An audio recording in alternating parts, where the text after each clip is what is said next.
Okay. On tap, it's summertime basketball. The best prospects in the region come together, and we'll show them to you next here on Chatterbox Live.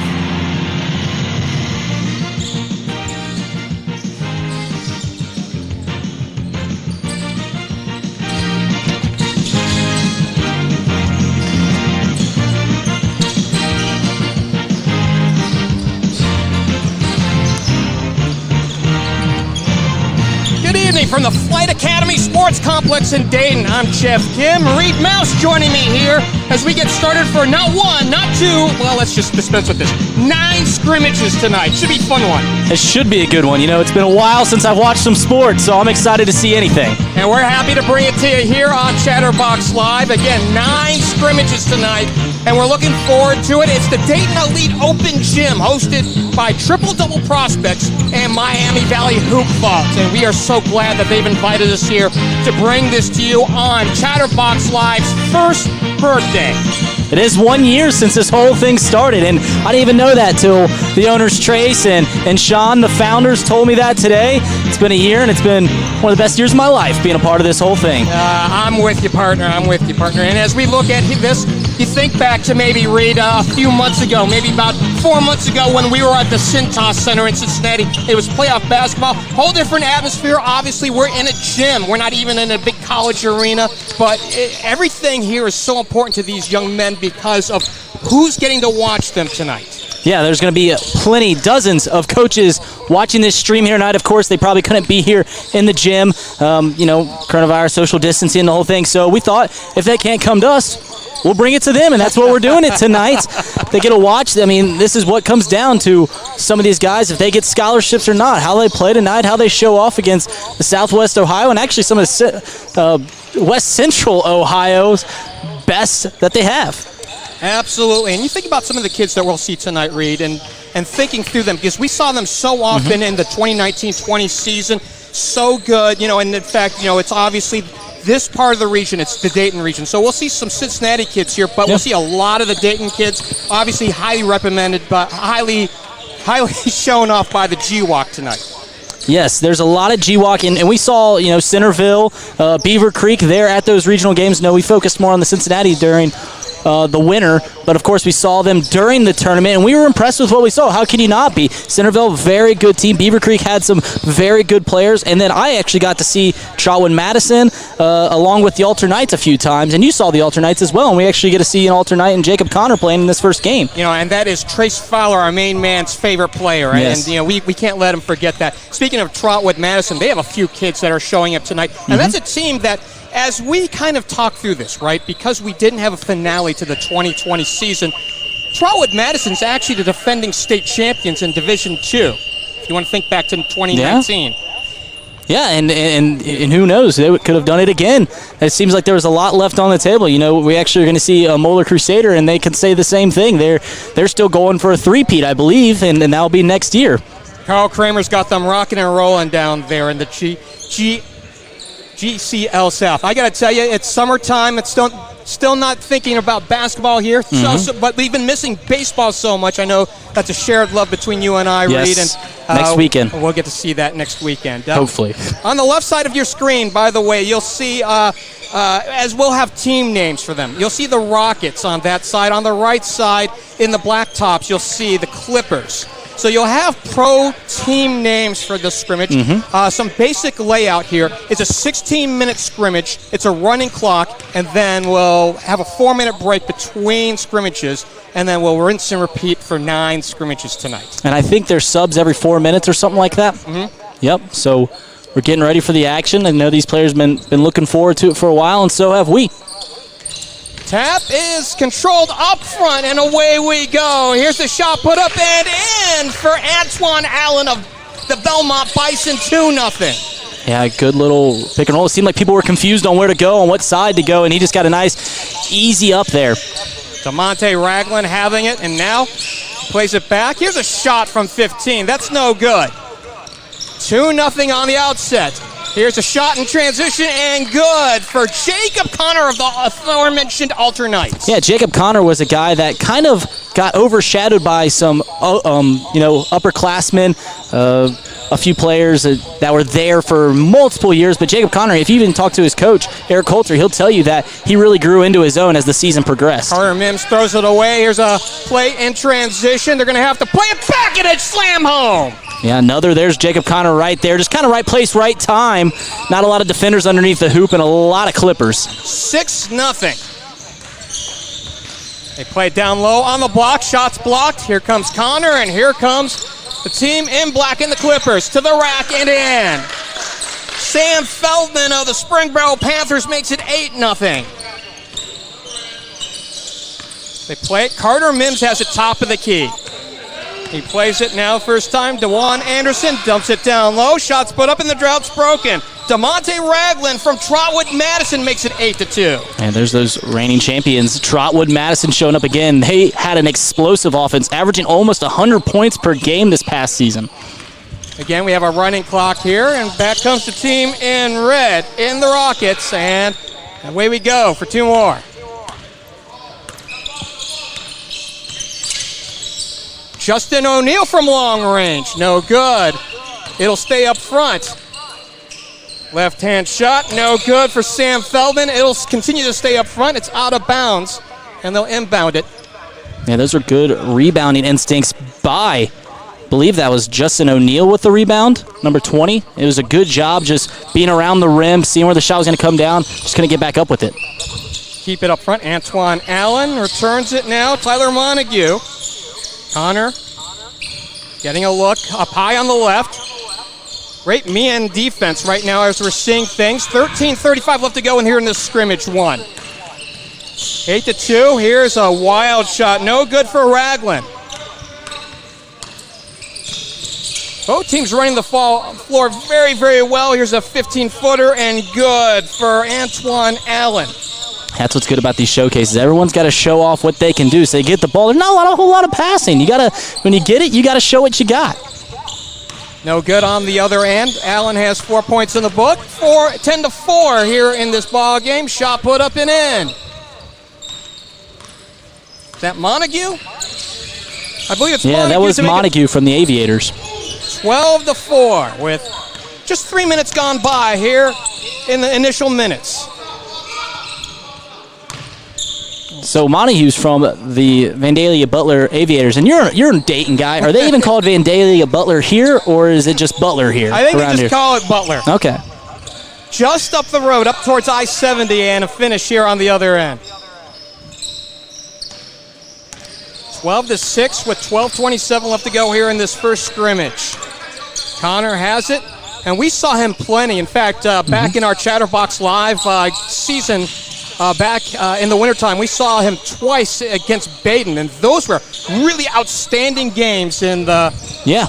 So I was actually at their game against Wyoming, Alter. You know, Wyoming coming in undefeated, and Alter coming in, GCL champs for another time. And Conner actually shined that night defensively and offensively. As I mentioned, you just saw the three-pointer right there. As the year go on, you saw him really develop. Every time you saw him, you got a little more impressed. I know Trace Fowler is a big fan of his, but you just saw what he could hit right there, and they really took care of business against that undefeated Wyoming team. Absolutely. So Conner's got 7 in the book to make it 15-6. And Conner's kind of a bit of a stat sheet stuffer, right? 5 points a ball game, 5 rebounds, 5 assists. So you got a guy with great floor vision and can rebound the ball. He's valuable at every level. Here's a 3 off the corner, no good for Jaden Owens. And I'm no college recruiter by any means, but I can tell you the one thing that is just apparent is that he probably needs to put on a little more weight before he gets to the next level. I mean, he's got the length, he's got the height, he's got the talent. You put a little weight on him, he could be a beast. Conner misfires on 3. We come up on the 5-minute mark here. Ball's in the hands of Jacob Plyman.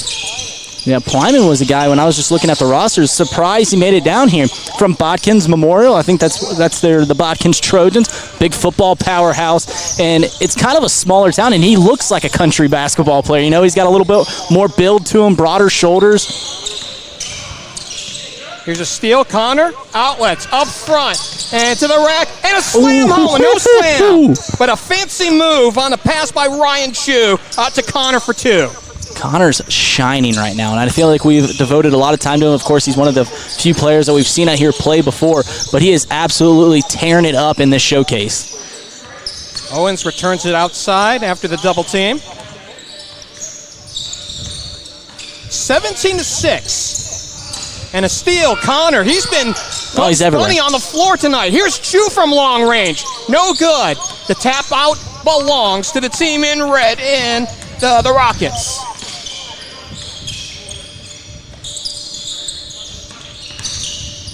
Here's a pump from 12. No good. Chased back down, however, by Anthony McComb. McComb from Thurgood Marshall just down the road. They play high-low, and coming in from the back door is Ragland. Yeah, Ragland staying around the hoop. Right place, right time. Just put it right back up. Good vision there. Denied on the inside, and the ball's taken away. Call foul there. Take it up at the top. So, of course, as you know, this is a scrimmage. You don't see the Zebras out there, which is, I don't know, depending upon your point of view, Reed, is it a pleasant thing to see, not see the Zebras out there, or is it all right? Well, as a guy that watched a lot of, Southwest Ohio Conference and GCL co-ed conference basketball, which has a little slower pace, it's nice to see this kind of basketball. And, without the Zebras, the referees out there, it really keeps the pace going. And I'm wondering how they're calling fouls. Is it by players? Are the coaches on the side calling it? Jacob Plyman misfires on 3. Clippers have the ball. 17-8 to score. Here's a long-range shot, and good! Knock it down. That was nice there from Meadowville Lions. Justin O'Neill with the pump fake. Looked at it, said, I can hit this. And sure enough, he did, lefty style. So that's good for 3 to make it 20-8 with 8:30 left to go here in this scrimmage. Here's a 3 on the other end, and boy, was that easy looking for Anthony McComb. Yeah, Thurgood Marshall has had some pretty decent runs in the tournament recently, and Jacob Connor rattles the rim for 2 more. I can tell you what, during quarantine, he was getting his shots up. He was working out in the driveway. This one rolls in for McComb.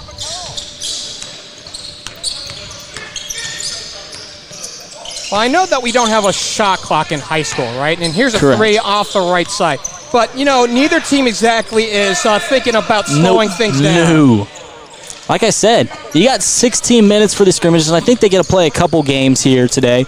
I see in six teams here, so you get to play 3 different teams, 3 different scrimmages. But still, with that limited time, that's 45 minutes total on the court, and you're showing it to a plethora, cornucopia of coaches here watching this stream. So you got to show what you got. Well put. Rich Rolfe, by the way, scored the last bucket. 24-13. Did you catch the number on that truck? I did not. That's now 24-16. We have a 3 on the other side. Antoine Allen has it up high on the left side. And now they'll replace it outside. And the shot put up no good for Rich Rolfe. Back the other way. And here's 2 more. Did not see the number on that one either. Well, and this is the hard thing here, and this shot is rejected. By the way, that last bucket that we saw was by Isaiah Ramey. He's a Cedarville Indian. Just up the road on Route 42.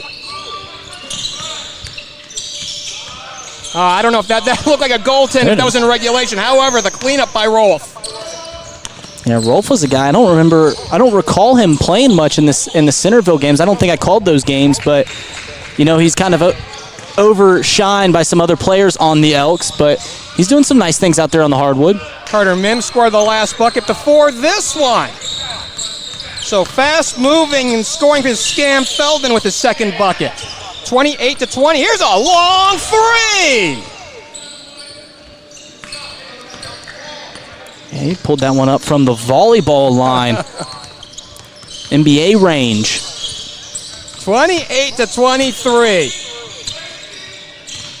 And if you want to know who made that bucket, it's DeJuan Anderson from Ponitz Tech, just down the road. Tech. Jumper straight on, 18 feet away for Antoine Allen. 30-23. I got to tell you, Reed, if this is an indication of how things will be for the next 8. Well, yeah, isn't it? 16 minutes and we already got 30-23, and we still got 5 minutes left. Right. Now, it's funny because, between you and I, obviously Trace as well, we saw our fair share of Lakota East games during the season.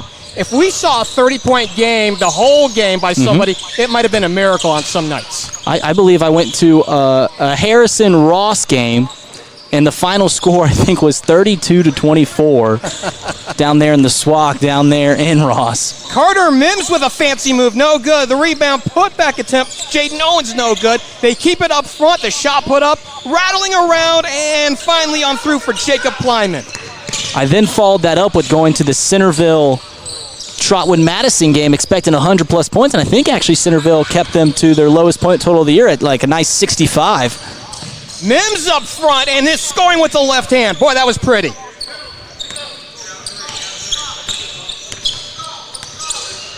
(30-27). So what was it? Once a double-digit ball game is now down to 3 points with 4:21 left to go. Here's a drive off the corner, no good. Everything but the finish. Yeah, he was right there. Made a nice move, got past Plyman, social distance Plyman, and then just couldn't get to the hoop. Too long on the 3 attempt for DeJuan Anderson. They quickly play it back up front. Here's a long 3 off the left end. No good. The ball chased down. It's a 2-on-1 break. We'll see. Rebel taking it into the lane, and no good for Isaiah Ramey. Comes the final subs of the game. Jacob Connor coming back in the game from Alter, along with, I think it's the starting 5 out there that started this scrimmage. Yeah. I'm only keeping unofficial stats just for something for us to talk through in the broadcast. Sure. But to my knowledge here, Connor has 11 points in these initial 12 minutes and change. Well, I don't want to put too much on him, but the second he left the game, the Rockets got right back into it. All's in the hands of Justin O'Neill. Nice, crossover into the lane and storm. Wow. Justin O'Neill from the Meadowdale Lions. I'm going to be honest with you. I don't even know where Meadowdale is, but that was a fantastic move through the paint. Out of the Dayton public lead just down the road. Here's a long 3. No good this time for DeJuan Anderson.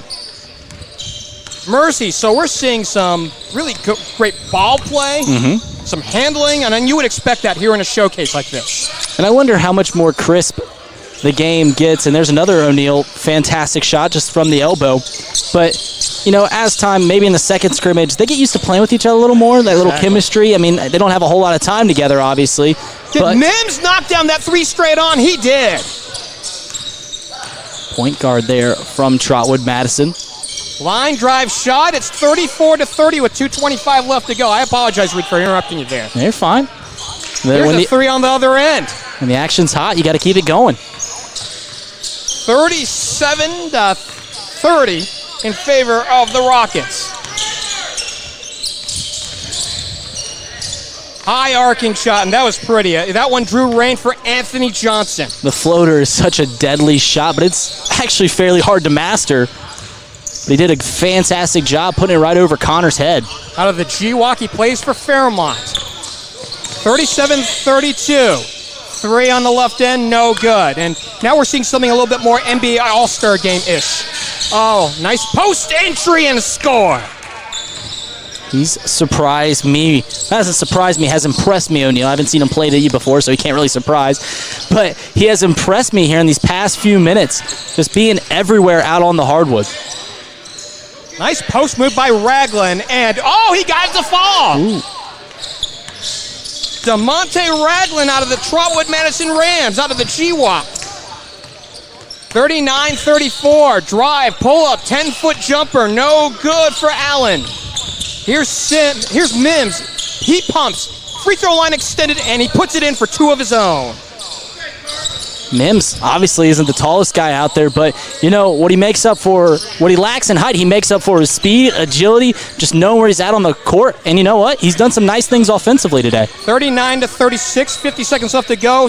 So Reed, I don't know the rules on this one on a long arcing 3, no good. But if we have a tie at the end of the scrimmage, I would imagine they just call it a scrimmage. I'm sure it would just be a tie. Maybe they'll put a runner on second or something like that. Here's Tyler Montague. Can't get away with the crossover and has Great it picked steal. off. And now it's picked away and saved up front. Taken down by McComb. He'll take it back outside. Hit it. Mims for 3. Ooh. He airmailed that one. It goes out of bounds and will head the other way with 18 seconds left to go. That was his most open look. Had a chance to tie this game up.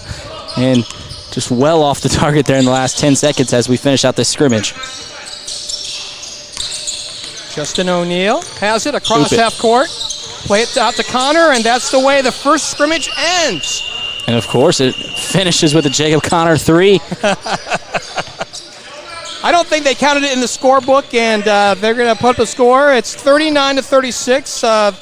The Rockets, or beg your pardon, yes, the Rockets over the Clippers in scrimmage number 1. So we have a 4-minute break here. Yes. And Reed, I got to tell you, as far as just kind of like doing a quick recap, again, Trace Fowler's favorite player. And he shined. He did fantastic, Jacob Connor. And I said it multiple times, that is a guy who's still got 2 years left in high school, plays in a fantastic program in the Alternites, and he's going to continue to do well. Also, I thought from the Clippers, O'Neal shined there in the final few minutes. There's plenty good players. We're to see nothing but great players out there. Well, it's not very often, and I need to give credit to O'Neal to start things off on this, because it's not often that we see a really great crossover, even at the college level. So to see it in a high school showcase tells you that, wow, he's got some serious ball handling skills. Sure. And he showed it right there. So coming up here in scrimmage number 2, we'll have the Thunder and the Jazz. And I realize that just the names of the teams in and of itself don't mean anything to you, right? But, you know, we can talk through here in this case. It's with the different rosters here as we pull things up here. Well, yeah, I'm just looking through the Jazz's roster, and there's one guy that shows off right away. That's Alex Williams from Moeller. He's a guy that the first time you see him play, just the sheer size of him impresses you. You know, 6'4", obviously not quite 6'6" or anything like that, but still just a man out there, very well built. And then we got a couple actually other GCL guys that you actually saw. You saw Morrow from Carroll, and I saw Larry Kosico from McNick. I guess he's going to transfer somewhere else. But those are some good players out there. He plans to go the prep school route, I believe, if that's correct. And we do have a few players here in the showcase that will go that route. I believe one of Beaver Creek's players has already gone and done that, though, and he's on the roster tonight. Again, this is the Dayton Elite Open Gym, hosted by the Triple Double Prospects and Miami Valley Hoop Ball. Along with Reed Mouse, I'm Jeff Kim. We're really thankful to have you along here on Chatterbox Live for our first birthday. Where's the cake? No one brought it. I think everything's cake. It's a bad time there on Twitter. I'm not sure what is cake. I was taking knife to just random things in my living room the other day because of all those videos all throughout Twitter. But, you know, looking through actually the Thunders, there's another player that we've seen this year, A.J. Braun from Bishop Fenwick. I know he's got a couple looks from, I believe he's visited UC, amongst other things. 6'9", a center. Dominates that paint. Excited to see what he brings tonight. So, speaking about A.J., right? Yeah. Last year, second in the league in scoring, first in rebounds, first in block shots. So, 18 points a ball game with 11 boards and just about 3 blocks a ball game. I got to tell you, that's an imposing presence down there. And I'd like to see, you know, obviously it's a little different on the showcase, right? We don't know if we'll get to see this one-on-one matchup, but you see him and you see Alex Williams, who, of course, shined from Moeller. Sure. You know, you can't help but really enjoy that from a matchup standpoint. Yeah, Alex Williams is a guy that, though he had fantastic stats, he'd also got, there's other players on Moeller to go around. And, A.J. Braun was a guy, he was easily the centerpiece on that Bishop Fenwick team, a team that started out really slow, new coach implementing the system. But as the season go on, you saw them from their first game, from their 10th game, 20th game to their last game, they got improved every single time they went out there, and a big part of that was A.J. Braun becoming a focal point in that system. But I'm very excited to see Alex Williams play, amongst others. So Alex will wear the number 46, by the way, at 6'4". And I have to tell you, I got a chance to broadcast a little Miami game in the opening round of the playoffs earlier this year. And he hit the opening 3 against Little Miami, and Trace and I looked at each other, and we just realized that was it. That was your game. Taps controlled by the team on the left in the Jazz, and away we go here in scrimmage number 2. And there's the aforementioned Alex Williams, who is a huge man. You know, we talked to a couple guys that were close to Moeller. Moeller was going for, a three-peat this past year, and who knows if they would have got it. But, you know, a couple people that had seen Moeller play quite frequently said that, you know, they might not have won state last year, but there is no doubt in those people's mind that this year it's going to be a cakewalk for them going through. Nosman plays it inside, and it's taken away by Mauro Igodote of the Carroll Patriots. Tim Cogan is his head coach. And we go back the other way, and unlike the last game, we're still scoreless here, 41 seconds on into the second scrimmage. There's Alex Williams right there, passing it down to Larry Kosico. And we got a tie-up, and it's taken away. I guess no tie-ups really here in an open gym scrimmage. I also think that they're trying to keep it as little contact as possible. And that is a concern, obviously, in this age that we live in COVID-19. Here's a three off the corner. It's airmailed. Rebound put back for two, and the drought's broken. I can guarantee that's A.J. Braun right there with the rebound. That won't be the last time that we see him do something like that. Braun is a big drink of water. Here's a three for Williams off the right end. No good. A.J. Braun the rebound. Ben Nosman into the lane. Oh, pretty move in the lane. Nice post move, but everything but the basket. Yeah, we were kind of got left on a cliffhanger there before the regional finals. We saw Lakota East get to a chance to play Moeller, and right after those regional semifinals games were done, the next day, everything was over. Nosman playing point. He pumps 15. He misfires. And the ball is tapped out. Both sides pointing to their respective baskets. So we'll head the other way. 2-0. 2 minutes gone by here in this second scrimmage. We're glad to have you along here for Chatterbox Live. Along with Reed Mouse, I'm Jeff Kim. You know, I got to tell you, Reed, as Williams pumps three off the right wing, and he lets it roll through. Yeah, beautiful job there by Williams, just creating a little bit of separation and getting that shot off. They're going to call foot on the line, two apiece here with 13:41 left to go here in this scrimmage.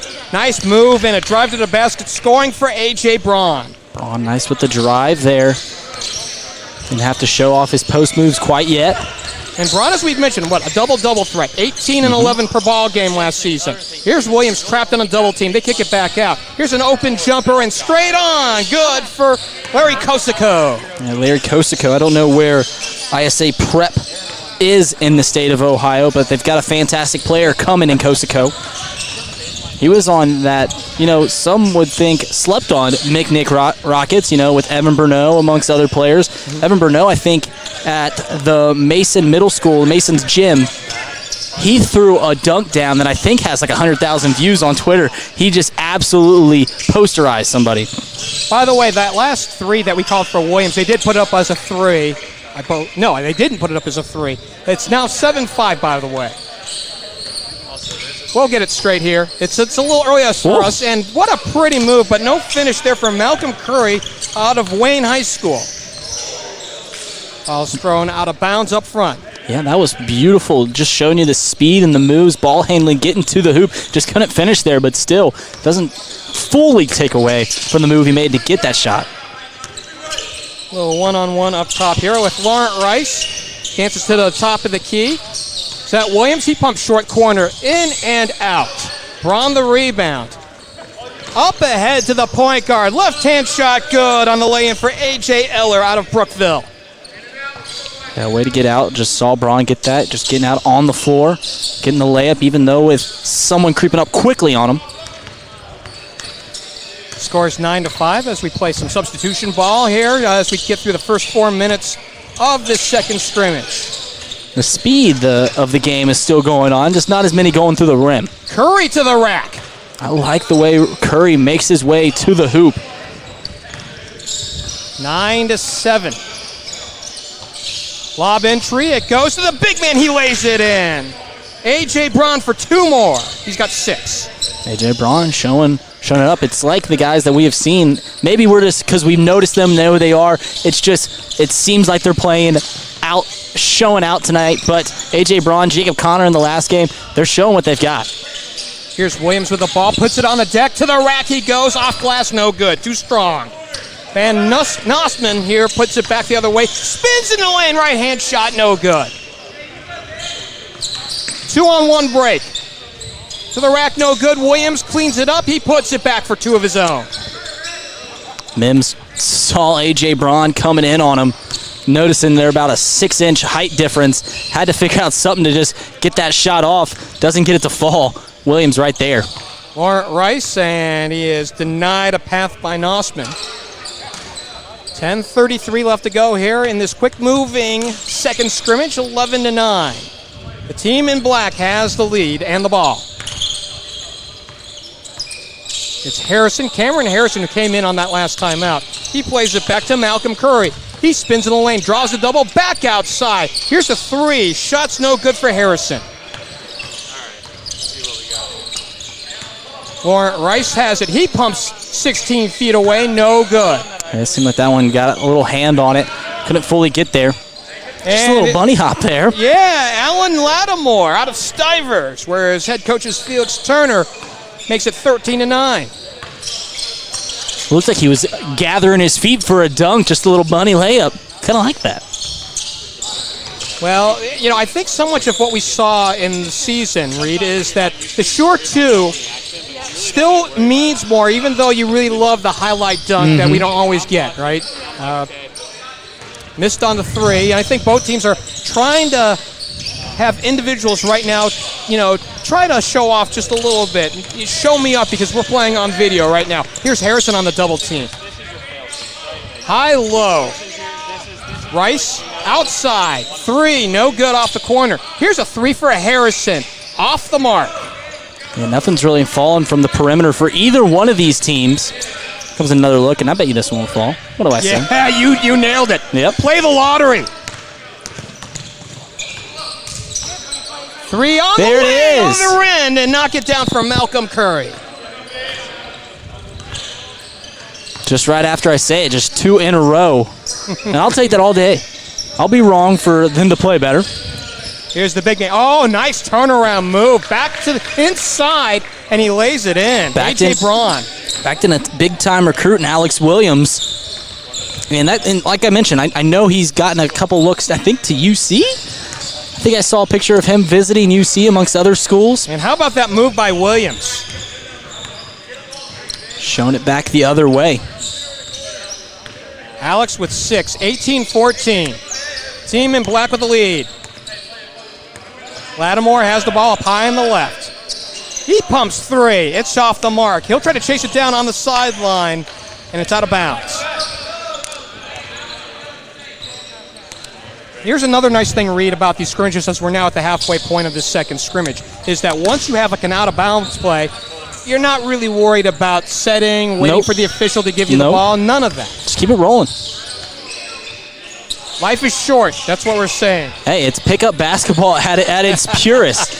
And it's actually fantastic, as you mentioned, in the age of what we're living through in this pandemic going on right now, that these kind of things can still happen. That we got the okay to, I know there's youth baseball going on and stuff like that we can still have these competitions. And as I mentioned, it's just fantastic to watch some sports.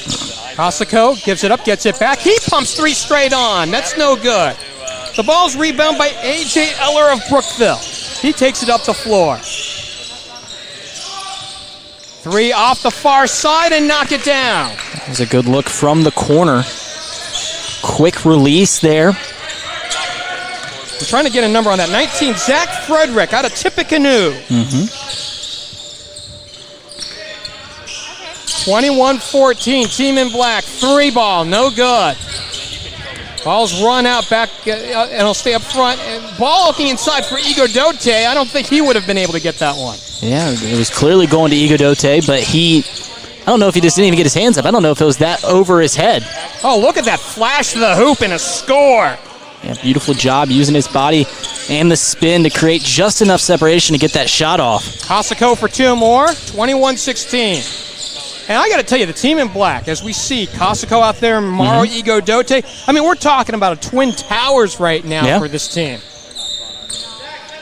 Cosico listed at 6'6". Igodote 6'8". I mean, what's number 29's height? I mean, he looks right up there with him. So you're talking about Desan Doucette, who came in the last time out of Fairmont. So Doucette is listed as 6'3". He looks a little taller than that. Cosico, no, but Igodote, yes. Right there, just with the putback.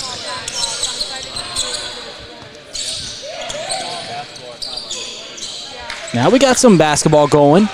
Got a little action going each way. 5:38 to go here in this quick-moving second scrimmage. 23-18. Ball played up top. Laurent Rice saying he threw it away. Little fancy move, but nothing to shake and bake about. And a takeaway here is the ball in transition. No good on the shot for Rice. Well, I guess no one's calling fouls there. Guess we just keep on rolling. Just keep it in transition. Absolutely. Here's Doucette into the lane. He pumps with the right hand and good. Getting a little lazy on both sides of this defense on the up and down the court. 23-20. Oh, that's a pretty 15-footer right there for Shadeen Olden. But you're going to see that at the end of a scrimmage, running up and down the court. And, once again, these guys, I don't know how much they trained during quarantine, but a lot of us, we're stuck at home. Olden is a 6'3 guard out of Troy. And the nice jumper on the other end for Cosico once more. Here's a move there by Olden. He plays it back after losing it. Jumper in the lane and good. Dylan Stinson 5 feet away gets 2 of his own. Stinson from Tri-County North. He's a Panther. Shooting guard, and now back the other way.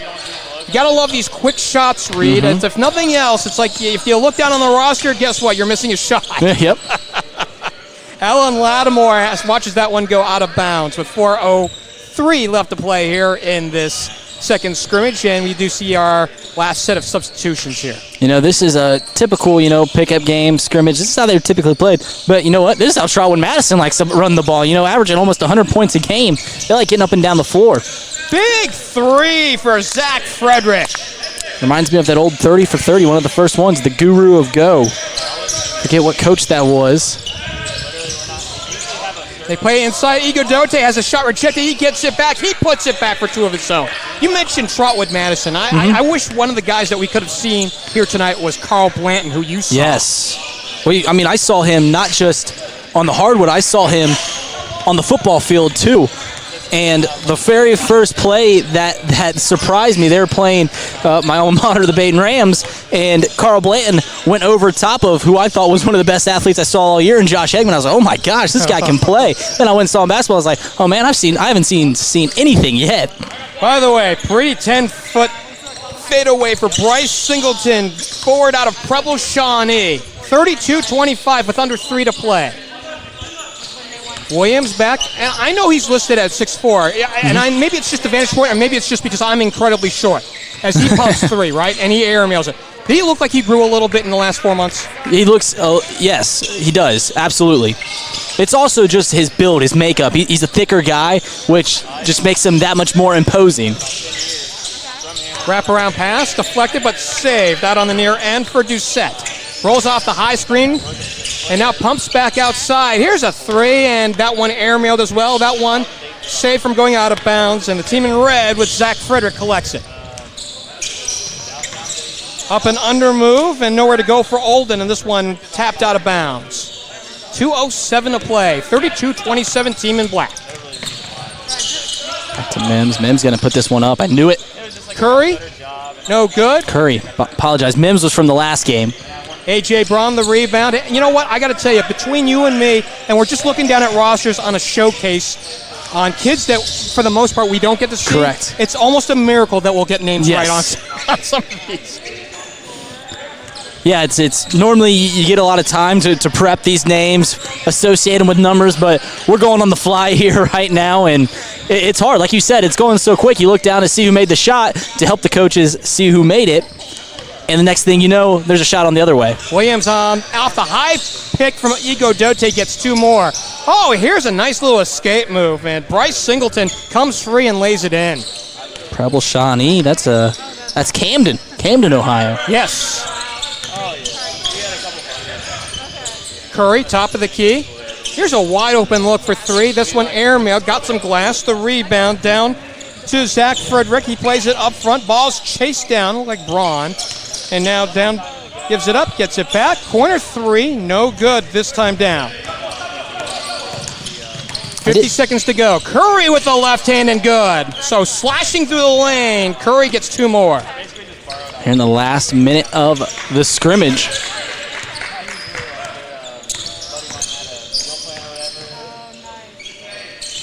Jumper in the lane, no good. Put back, and it's rejected. Jeff, out here's to your our chance. left. I'm not grabbing the orange, I'm sorry.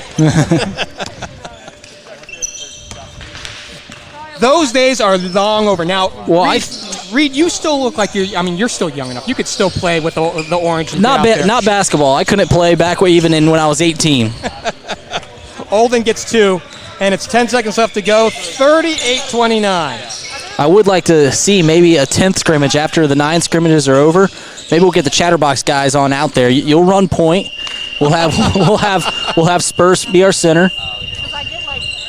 And the Jazz win this one over the Thunder, 38-29 in this one. And just kind of doing a wrap up here on what we just saw. How about, how impressive. I got to tell you, in just looking at some of these guys that we have seen tonight, Alex Williams, of course. I'm a little prejudiced right now because we got a chance to see him with Moeller so often during the playoffs. But, boy, I got to tell you, it was like what you said, his body type leads to the fact that now, even at 6'4", he can play down on the block. Yeah, he's got that size. He can manhandle a bunch of, a lot of these centers that are 6'8", they're a little thinner. They're a little more slight. Alex Williams could probably take them in the block, even having a 4-inch disadvantage. But, of course, that happens different at the next level. But he impressed tonight. A.J. Braun, I thought, did some very nice things. And I was actually impressed with Malcolm Curry's way to get ability to get to the hoop. His ability to slash in a showcase should hopefully, and I know we're doing this largely for scouts and coaches around the region, as for let's face it, hoopster fans who really just want to keep up with their home teams and know that their individuals on their team are represented. Curry looked really sharp playing into the paint and going in amongst the trees, and then we did see trees here in this second scrimmage. Yeah, we saw at least 2 or 3 different guys being 6'8", 6'9". I think Braun's listed at 6'9". The kid from Carroll, Igabote, is that his name? Yep. He was listed at 6'8", and then Larry Kosako, 6'6", Alex Williams, 6'4". There was a lot of height, there was a lot of size going on here, but I'm excited for this third matchup of the final 2 teams we haven't seen yet. The Blazers and the Warriors. We'll see the Blazers in the black to our left and the Warriors in the right in the red tops. So as we kind of take a look at some of... I remember Courtney Blake from, Trotwood Madison Rams, Adam Duvall from the Beaver Creek Beavers, Duvall Star. Remember Adam Duvall from the Reds, of course. Got to throw that one out there. And then a couple of Centerville X, Tom House, Trey Johnson. I believe Tom House had some big shots when I saw them play against Trotwood Madison. I believe he made it a 1-score game with like 30 seconds to go. But those are just a couple guys that I remember watching. Well, isn't House a swimmer, by the way? House is a swimmer? I do not know. I believe, if I recall, and our buddy Nathaniel Hipsley, if he's watching, he could text us and let us know that, if I recall, House... played basketball, but he's actually a much better swimmer. Really? So the fact that he's playing in a showcase for basketball and the fact that he's considered elite as a... And Herbort, his teammate from Beaver Creek, gets the rebound. Drive, wrap around, shot for House, I believe. Was that Tom House? Yes. Yes, it was Tom House. Come in the subs here. 4 minutes in this. Not a lot of scoring here so far in this one. 8-4. I like the intensity. Out of the first 2 scrimmages, this one I think has had the fastest tempo so far. Here's Duvall out of the timeout. Koptic for 3, no good. The rebound to 48, Lane Sarver out of Tri-Village, out of the Patriots. Sorry, viewers, that the internet went out just for a second there. We're doing the best we can with the Wi-Fi we got, but we're back on up. House fires straight on 3, and he airmails that one out of bounds. Well, that's life. In a gym, it's... I want to say it this way, Reed, that, when you have a first broadcast of the year, it's officially the preseason for broadcasters. Yes. Oh, that's a pretty move. Keon Wright, Fairmont. Yeah, and the last time we got... Keon Wright passes it down inside, and Duvall collects and scores. So the Beaver Creek can making their impact known. House fires straight on, misfires on the long jumper. Yeah, a lot of G-walk here in this scrimmage, first 6 minutes at least. Keon Wright, who had the last bucket last time on down, he pumps straight on, and he knocks it down. That was a beautiful job. Saw his shot, took it, buried it. 6'1" point guard. Kenny Moles is his head coach. 8. 10 minutes left to go here in the scrimmage. No good. Rebound put back for Josh Tolliver out of Springfield. Yeah, Tolliver was once the Hamilton Big Blue. Springfield, in the past few years, made some regional runs there. Didn't have quite the season they wanted last year, but Tolliver was a shot. Fires, and they quickly play it back the other way. Here's a drive rejected as Tolliver found his way blocked. High-low, looking for House down towards the bucket, and it's taken away. Tapped out. Heading the other way is 23. Keon Wright, no good. The rebound put back for 2. 7 left to go here in this third scrimmage. House for 3. Yeah, housed it from the left. I think you're giving him a run for his money. Here's a run up by Ivory. He gets into traffic and throws it away. Ooh. Shot off glass, but this one still falls. Yeah, beautiful job. Despite the contact that he faced. Down on this far side of the hoop, they're making you earn it if you go into the paint. Jacob Reed on that last deuce. Meanwhile, a misfire on the other end, and we're tied up at 20. At least that's what the score says here with 5 minutes left to go here in this third scrimmage. Hard to really know. I don't know. We haven't really ever done that. Here's a nice move inside and a score by Mekhi Elmore. That was a pretty left-handed shot. Yeah, he used almost his right arm to give a little separation there, and the left arm went on up, almost hooking it. Elmore from Thurgood Marshall.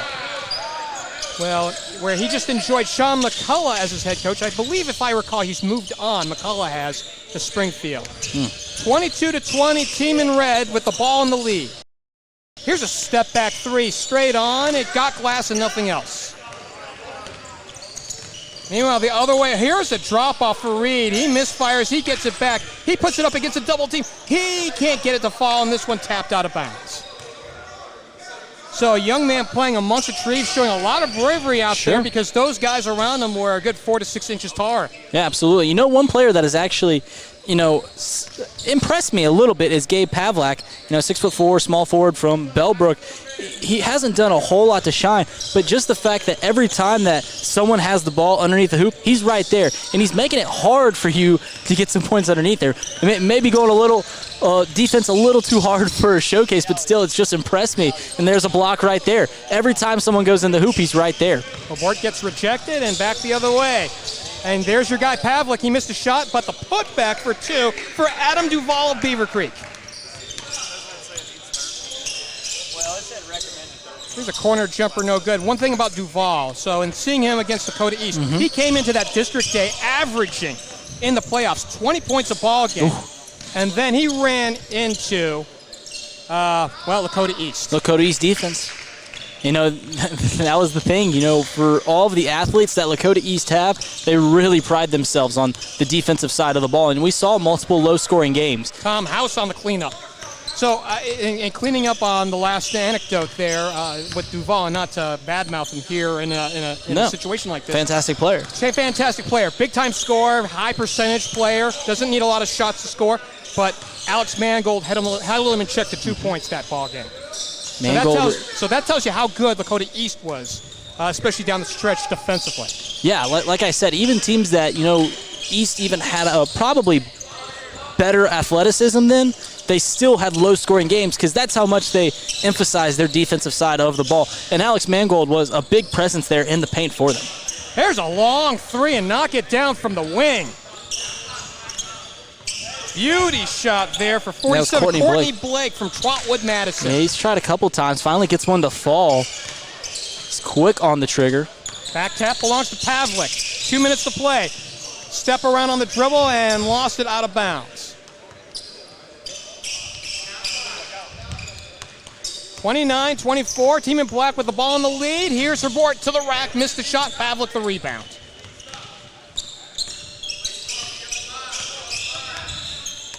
Hope you're having fun with this wherever you are, and hopefully you're a little cooler than this We are not in an air-conditioned gym. No, we got the fan. We got the fan underneath us. We brought our fans. We're not just sitting at home. Duval is straight on three. He knocks it down. Duval's built just looks like a basketball player. You know, long arms, lanky, got a little bit of height to him. Big torso. Trying to see who that last shot was. Elmore. 32 here in this third scrimmage.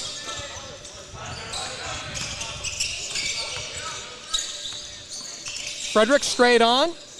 No good. The rebound for Courtney Blake all by himself. And some traffic with Tolliver, and he gets knocked to the floor, and it'll stay up front with 40 to play. 32, team in the black with the 6-point lead. Three ball off the right wing, knock it down.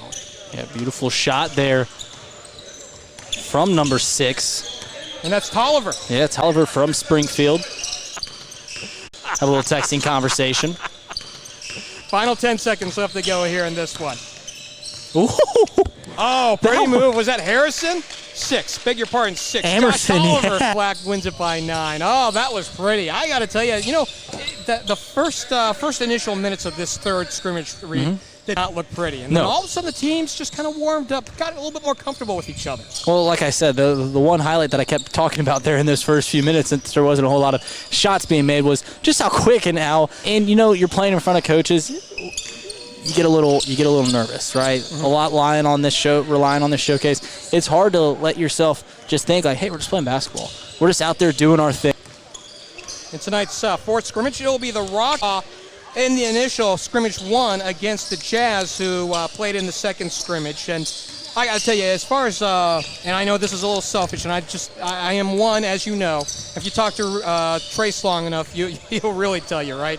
I love a play on words, so seeing House taking it to the house for a dunk, I got to tell you, that made my night. Yeah, that's it. I mean, it's you got to love the nice little, and it doesn't just, it's not a play on words, it just sounds good. Like, right? It just feels right coming on there. Or housed it.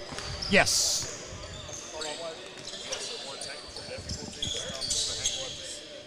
No?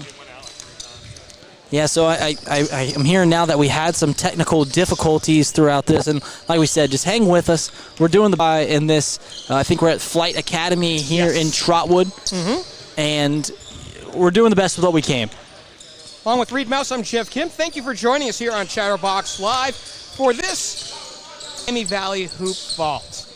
And we did get a chance to talk with Corey Albertson before this, and he's one of the hosts. He's with Triple Double. And, it's like very appreciative of us being here, and it's obviously a great. Here's the hidden value, right? If you're a high school coach, knowing that these kids are coming back for a senior season or a junior season, you evaluate kids without even having to be here. Yeah, and if you're watching this at home, you get to see. I know a big thing that when players went into quarantine was a big thing that football coaches, basketball coaches, even baseball. How are you going to come out of it? Are you going to sit around for 6 weeks, and then when the gyms finally open up, I think it was actually 8 weeks that it happened. How are you going to come out of that whole thing?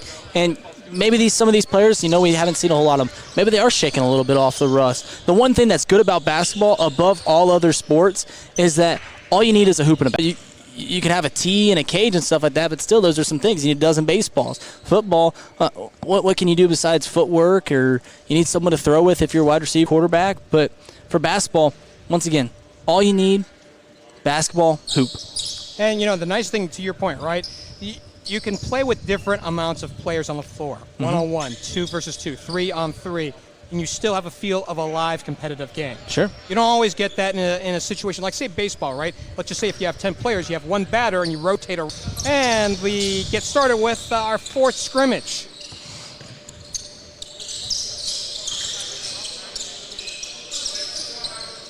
Got Alex Williams out there, noticing him right away.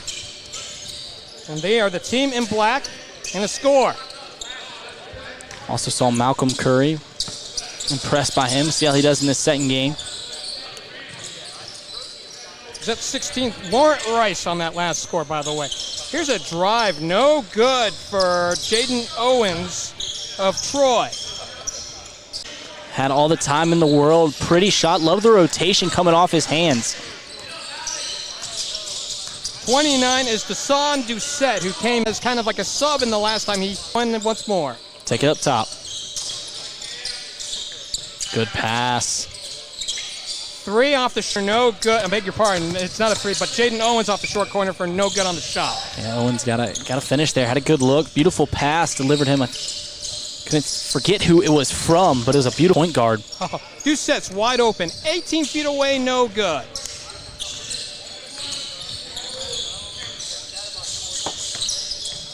DeMonte Ragland, he pumps. 3, ball off the right side. He knocks it down. Ragland with a little bit of an unorthodox shot, but I'm sure all coaches will tell you that it doesn't matter how it looks. If it goes in, that's all that matters.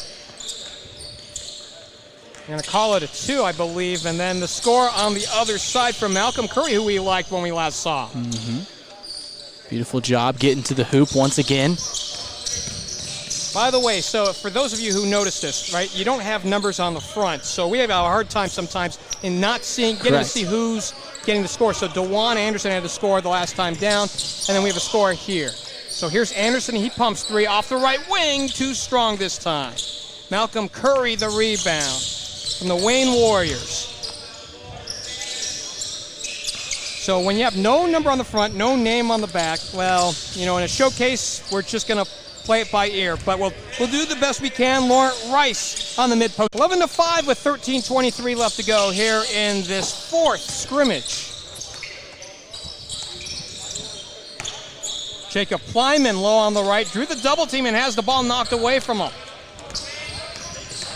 Coming up front is Doucette, into the lane, to the rack, missed a shot from the short corner on the putback, and a nice fadeaway for Cameron Harrison of National.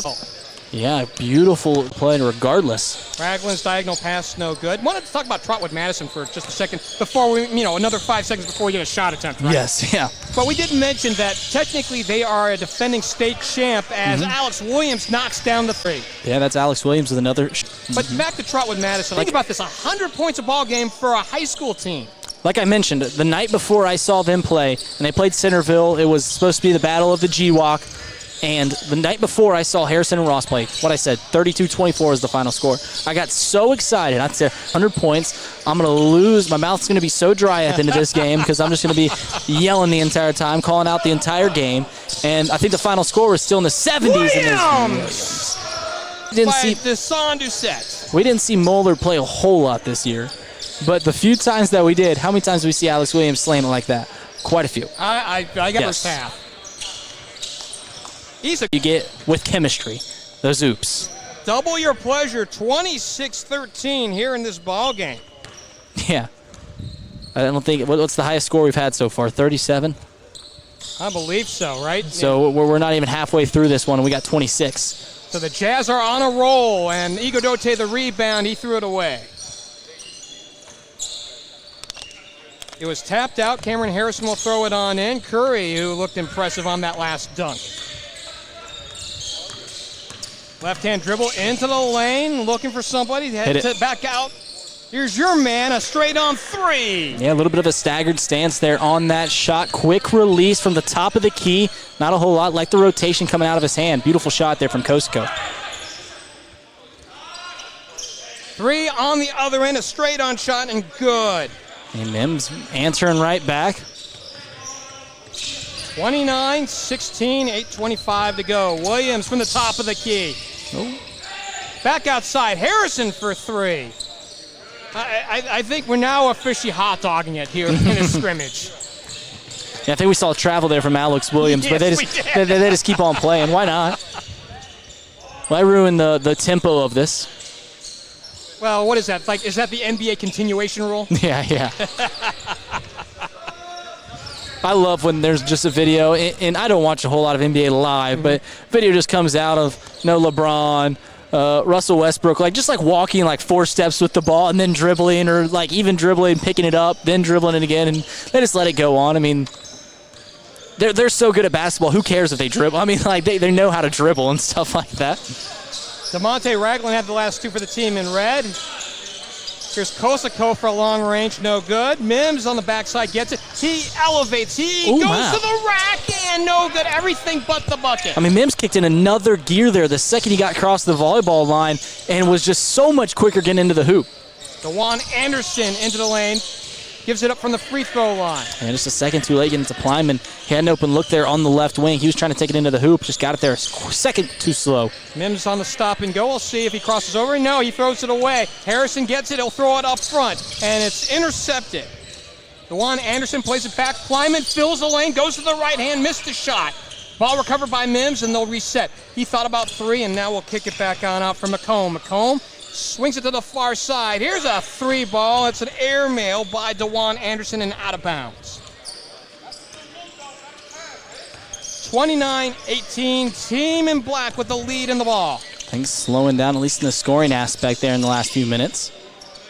Kosako. Here's Harrison with the ball, top of the key. Dumps it inside. Iguodate set the high pick off the elbow. And now sets another one on the opposite side. He's a real teammate. Here's Kosako on the drive, and now dumps it off for Iguodate, left hand in it. Thought we were going to see a slam there from Iguodate. I think you did too. You got a little excited, but he still got it through. 31-18. Great job using the left hand, shielding off with his body. Mims, top of the key, stop and go. Oh, nice step back. Three! Nailed it. I like Mims. Woo! I'm going to throw it on out there. Mims is my dude. Carter Mims at 5'7", a point guard for Trotwood Madison. Makes it 31-21. Mercy. In and in.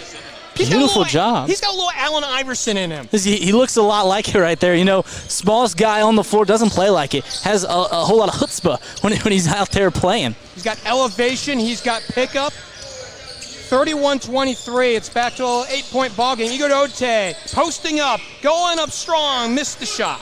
Good job by Plyman on the post defense. Not giving an inch on Iguodate. Three off the corner, airmailed. Harrison gets it on the backside. Quickly up front for Rice. Rice, high low, and for Iguodate, missed the jam, and it'll go out of bounds. And we missed our alley-oop. Yeah, like I said, alley-oop, you know, maybe we get a few more games like that. We might see an alley-oop. Just takes a little chemistry, little timing. Reed, over-under on dunks for the rest of our night. I'm going to put it at 5.5. 5.5, okay. One per scrimmage, right? Yeah, actually that's a good way to look at it. Oh, nice no-look pass. Iguodate finishes.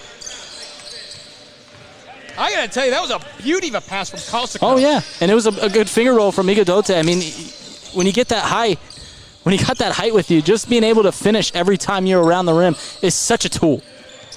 Plyman misfires. Kosako back outside. Harrison for three, no good. Ball still belongs up front. Rice, oh, a nice little floater in the lane, 10 feet away. Just being in the right place, got the ricochet coming off, went there. No one put a hand up around him, had all the time in the world. Beautiful floater. So you've seen, while we have like they're rolling in subs, and it's a shame that we don't get to see some of our teams that we typically get to see, like a Lakota East or LaSalle, or you know, I mean, obviously we covered a lot of the SWAC as well. Dayton would have been a great one to have seen this year here, you know, represented it here at this showcase. But kind of given that and thinking through, here's a shot from 15, no good for Jaden Owens. So you recall the Lakota East defense. Oh, a high-low and a nice finish. Yeah, beautiful finish there. You know, Alex Williams coming in, like we mentioned his size. When he's coming at you defensively, it's got to be kind of rattling to try and finish right there. Beautiful job finishing, though, regardless. Tap out stays up front. Shot by Malcolm Curry's rejected, and back the other way comes the team in red. Oh, well, you know, that would normally be a backcourt violation. Yep. So I'm going to put your feet to the fire on this, just knowing how much I got shoes on. Seen. You recall how explosive Trotwood Madison on offense is. Yes. You recall how defensively stifling Lakota East is. Correct. Who wins that battle? Give me Trotwood, truthfully. I think that you can try and slow things down. We saw Centerville. I mean, granted, Centerville and Lakota East aren't the same athletically team, but we've seen Centerville try and slow down Trotwood Madison, and the best they could do is a 70-point game. Rice, by the way, answers with 2. And not that Lakota East can't score 70 points. I just think that the way that Trotwood plays is much easier to fall into than the way that Lakota East plays, nice and slow. It's much easier to get sped up just on the flip of a hat, turn of a dime. 37-28 after the last made three. I have a different perspective. I don't think I necessarily disagree with the outcome. I think there's another factor to this. And I think it's the superstar factor. When you have Nate Johnson, who is the GMC's Player of the Year, and by the way, a big three from Court Rice. So you have the conference's Player of the Year, and Carl Blanton, who was the Player of the Year, I believe, in the G-Walk this year. I believe he was, anyways. Oh, and a nice one-handed jam. There's one on your tally. But yeah, Malcolm Curry. Lakota East certainly had more size. Alex Mangold, and then Nate Johnson is very Alex Williams-esque, as we see on out there. Not quite the same size, but close to it. And the size would have been a factor. But like I said, Trotwood, the way they pressured out there, I thought Trotwood, and out of the teams that I saw, if I had to make a power rankings of Southwest Ohio teams, it would have been Moeller 1, Trotwood 2. Doucette, by the way, from Fairmont, got the deuce there. Long three, no good. Putback is good for Plyman. 44-28 with under a minute to play. So I look at it from the standpoint of this. If you're the Lakota East defense and you can hold down Blanton, you win. I think you have a good chance to win. But if Nate Johnson doesn't have the great night, and knowing how much Trotwood Madison can score at will, then Lakota East would take a rare loss. Yeah. It's truthfully one that we can go back and forth all night because it's not going to happen. Right. First off, they play in different divisions, play in different leagues. It'd have to be on the schedule already for just to see it. But you're right. It's just a battle of two different styles, two different, both very athletic teams, but just the way that they play is completely different from one another. Cedarville, Isaiah Ramey had the last bucket. This one run down. 5 seconds left to go. We'll see if they get a final shot on this one. Climb into the rack. There it is. There's two. And that one is it. 48-30 the final here in this scrimmage. And you got two dunks out of that one. You've got there it is. Three and a half more? 3.5 more. I might have said it a little too low.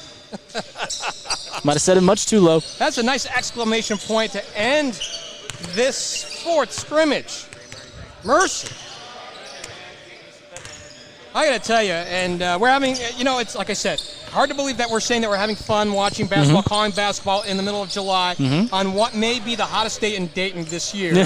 But we are. Along with Reed Mouse, I'm Jeff Kent. Thank you for joining us here on Chatterbox Live.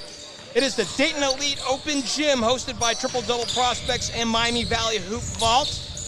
And thanks for the folks here in Trotwood for having us out. Yes. We have really enjoyed it. Yeah, we kind of thrown this together in just a little amount of time. I think it was Monday that we got the okay to do this whole thing, and we got our team together. Couldn't happen more with our team, and I know we're having some technical difficulties, but it is what it is with the venue that we're at. And it is a lot of fun just seeing premier basketball going on out on the court. And, this is basketball. You can say what you want about, obviously practice is incredibly important, but it truly does feel like that these open houses, playing against other fantastic players, that's where you really hone your skills. I have to yell shortly to our photographer, Bailey Osborne. Did you get the last Blyman dunk? Yes, I did. Oh, okay. So we can't wait to see that on our website. And by the way, we'll have, we've got some other things I think planned for Chatterbox Sports, but I'll let Trace or yourself. Yeah, we've got some exciting things coming up, and we're extremely excited for it, and I hope everyone else is when we release that information on out to the public. But you asked Bailey if he got the shot. If there's one thing I know, he got the shot. You don't even ask. I know him. He got it. He's a guy that we kind of found by happenstance. I really feel like, but he's a fantastic photographer. Did a fantastic job for us last year, and we can't wait for this next year. Well, we were talking about Nate Johnson, Lakota East, a little bit ago. He got the shot of the year on a one-hander, with Nate looking up skyward and going up with, I believe, the right hand, if I recall. I think we after that picture came out, we used it for like 4 different articles, like 6 different graphics. Every time that there was anything Lakota East oriented, it was the Nate Johnson dunk.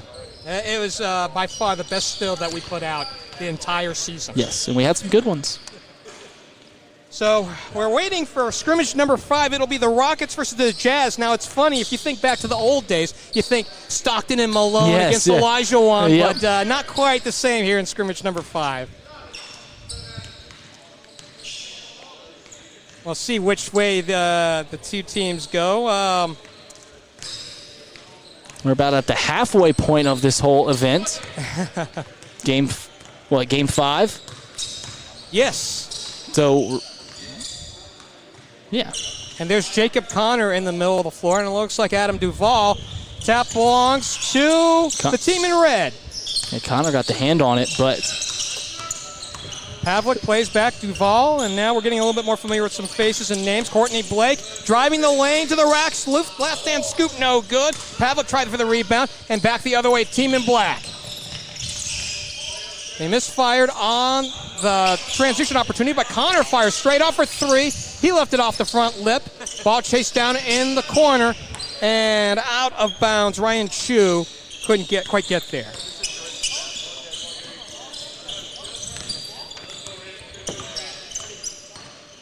.35, that's Pavlik. Yeah, great job. I mentioned that I was impressed with his, just his hustle around the hoop, but he didn't show a whole lot offensively, but that was a fantastic drive right there, getting to the hoop.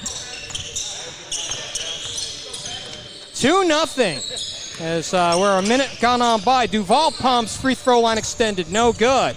Connor the rebound from the Alter Knights.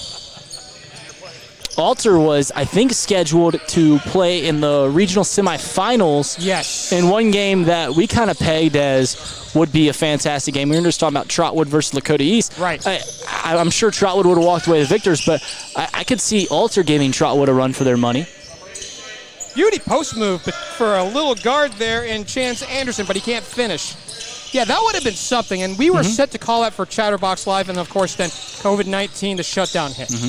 I brought this up a few moments ago, or I think in the first or second game, just that day that everything shot down, and you can interrupt me when a shot happens, but I remember when that day happened, right after we finished the regional semifinals, I was actually helping out an aide at a high school, and there was talk about everything shutting down, and I was actually watching on an iPad the OHSAA pregame for the girls basketball tournament. The girls were warming up out on the floor, and all of a sudden they're having this pregame show right off on the corner at the Schottenstein, and the guy just goes, "We're gonna go off for a second," and then the stream just ended, and then like 20 minutes later they said that they are suspending play all games. Which is awful. Patrick Ivory misfires. Here's Connor, top of the key. Checked by Duvall. Nice little step around, back into the lane, and now the kick out. On the skip pass, Connor for 3. It rolls around and out. Wrap around and play down low. And this one escapes Rich Rolfe, and back the other way. Tied up at 2, and a ball lost on the floor. Connor sets it up front. Here's a 3 off the right wing. It's going to miss. Left-hander there out on the right wing. Montague missed the first shot, but the follow goes home for 3. And from Bellbrook Golden Eagles, Bellbrook, I believe, is typically a fair basketball team. I don't think they had quite the season that they had last year. A smaller school, but typically have a pretty decent team. Just off of Feedwire Road in that part of Greene County, and I should know because I live 5 minutes away from there. There you go.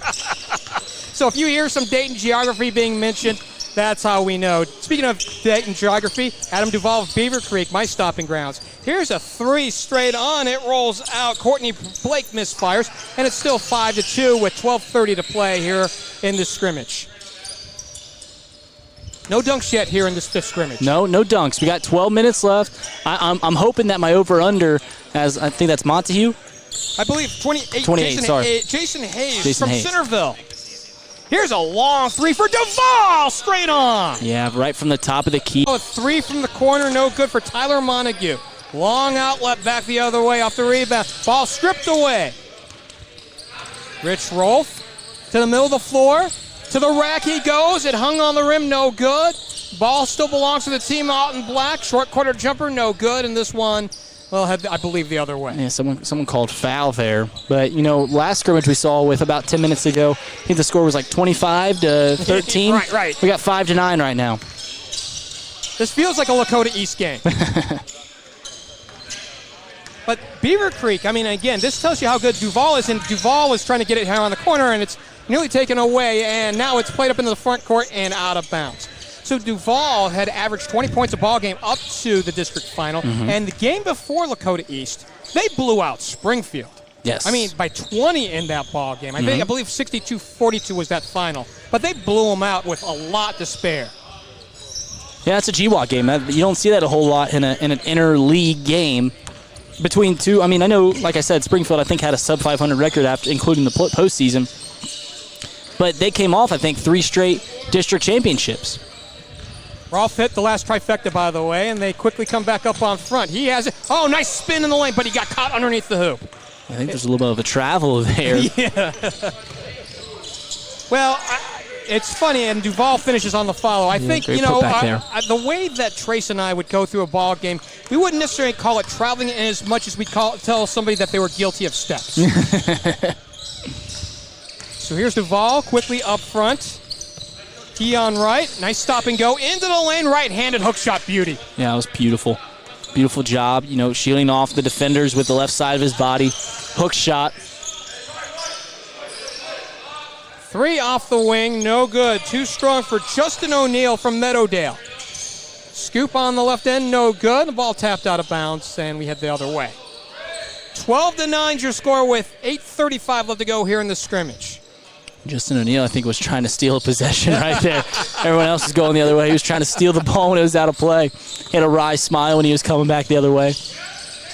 Here's a steal. Here's Wolf all by himself. He'll throw it down. There it is. There's 3. 2.5 more. I think I should have scheduled for about 2 a scrimmage. 14-9 your score with 8:11 left to go. So we come up on the halfway point here of this scrimmage and of this broadcast.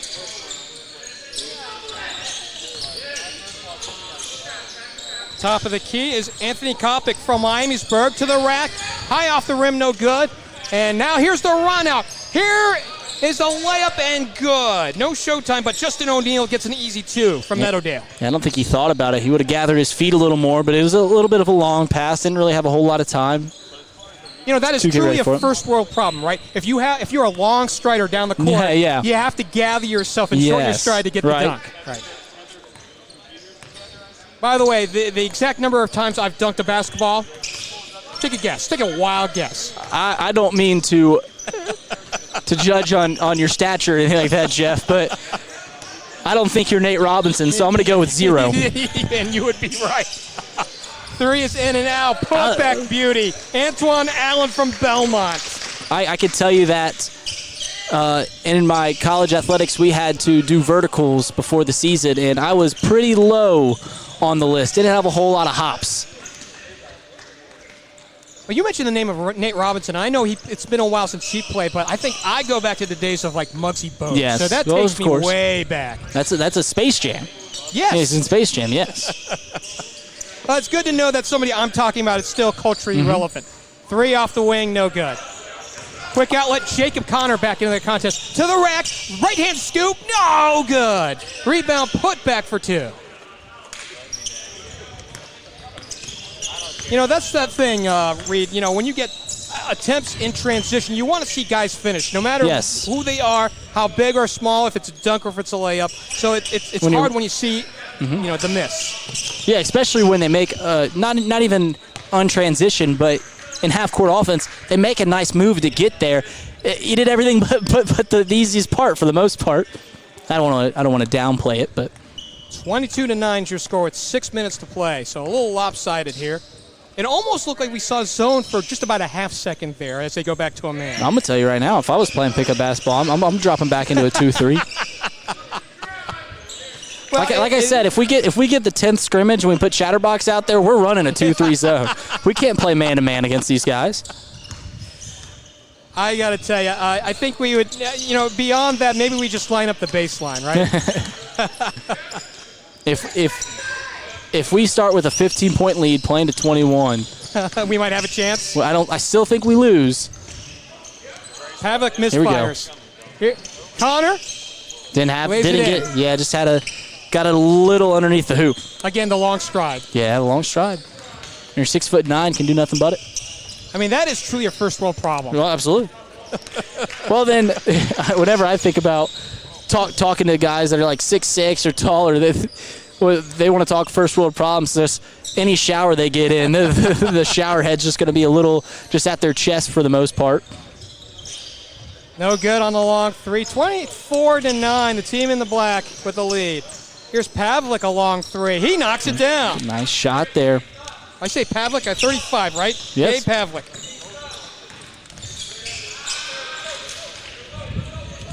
Going the other way. 4 minutes, 30 seconds here. Red team's up 24-12. Yeah, that's a true double your pleasure here in this fifth scrimmage. Pavlik thinking about another three with a jab step. Instead, they'll put it on the deck. Into the lane, lost it, got it back, and now they'll play it back outside. Around the arc they go. They look like a little bit more of a motion team. No good. Pavlik the rebound. Pavlik and he came gets two flying more. in. Like I said, the one thing that I can tell you about Pavlik is he's always around the rim. Connor has it. Out on the sideline, a little stop and go. Here's a three from the corner. No good for Ryan Chu. Final subs coming in here. We got Adam Duvall coming back in. And he started lining it up here in the recent minutes before he went out for the timeout. I got to tell you, I think it really is evident that he really likes a straight-on three.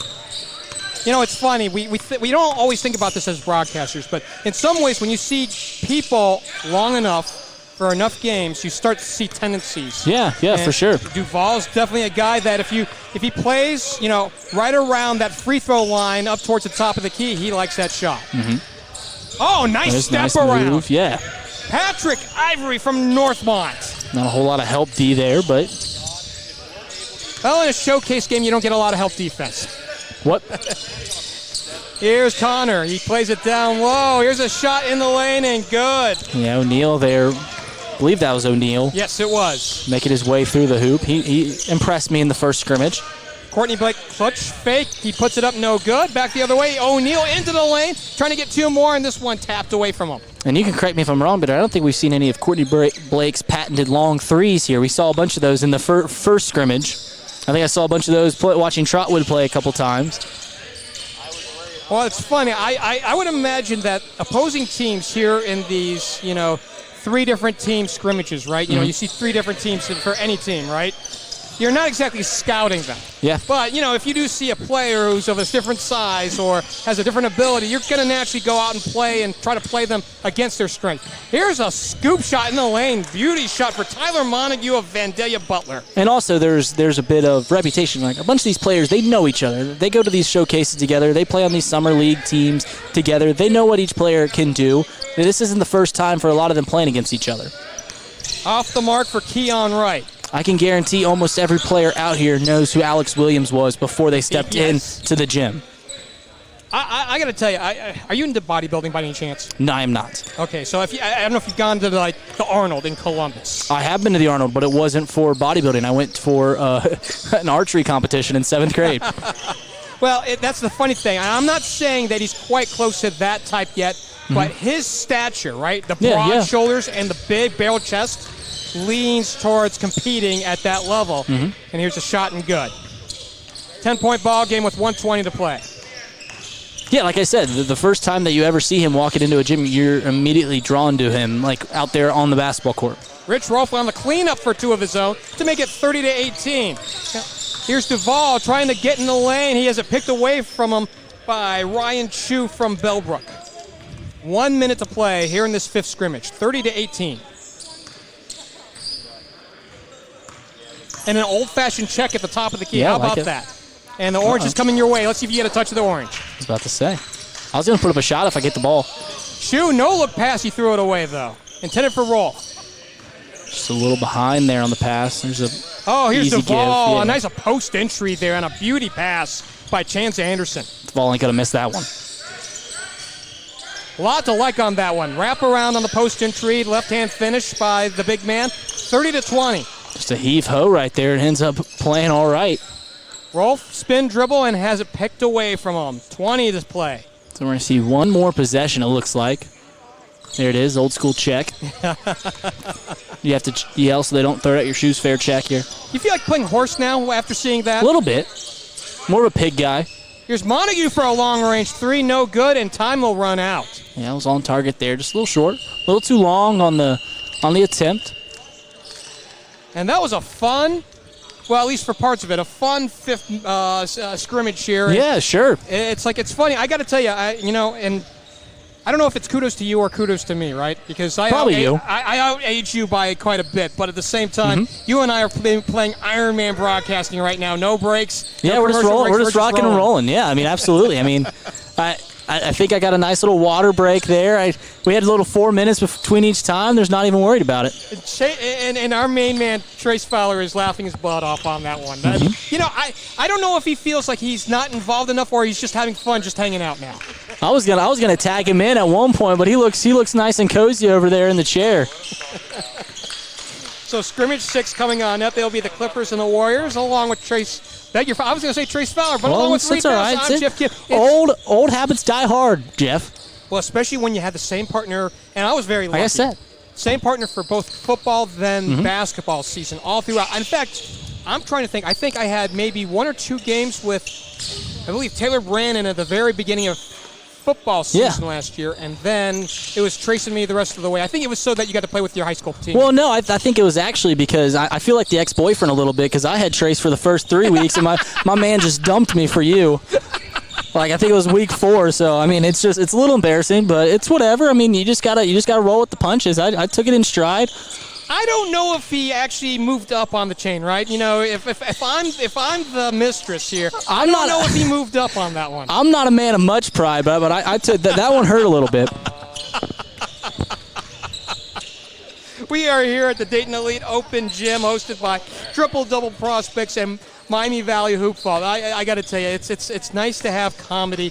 I'm going to tell you this, Reed. For the first time, and it feels like, I'm not saying that I haven't laughed in the last 4 months. It's been a hard 4 months. But it feels like I haven't laughed in 4 months. It's been undoubtedly hard for so many people. But you know what the weirdest part about what has happened in the last 4 months is it has felt equally incredibly quick and equally so long. Like it seems like those regional games were so long ago, but also this quarantine of just, for the first 2 months, waking up, sitting in your house all day, maybe going to the grocery or something like that, then going to bed, just the time, there's just not many memories made there, so there's not much to call back on.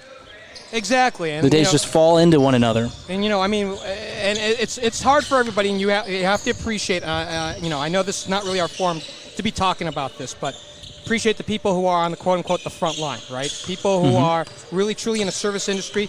I really applaud the medical professionals who have really done a great job of keeping us safe. For sure. Especially when there's sickness or injury. And we get underway here in the scrimmage. Blazers and the Thunder. They disdain 3 from the top of the key and throw it away on the near sideline. Got A.J. Braun out there, looking for some other noticeable faces. Again, from Bishop Fenwick, who averaged a double-double last high school season, 18 and 11. You get 11 boards a ball game, you're damn special. Speaking of Braun, there it is. There's 2 right there. And puts it back. One thing that I heard about him going into last year, because I am pretty familiar. I live right down the street from his former coach, Pat Krucky, who was there for like 3 decades or something like that. But the one thing he told me is that, he's got a lot of talent, but he's a little raw. And he's got a lot of height, but he's got a lot of room to build.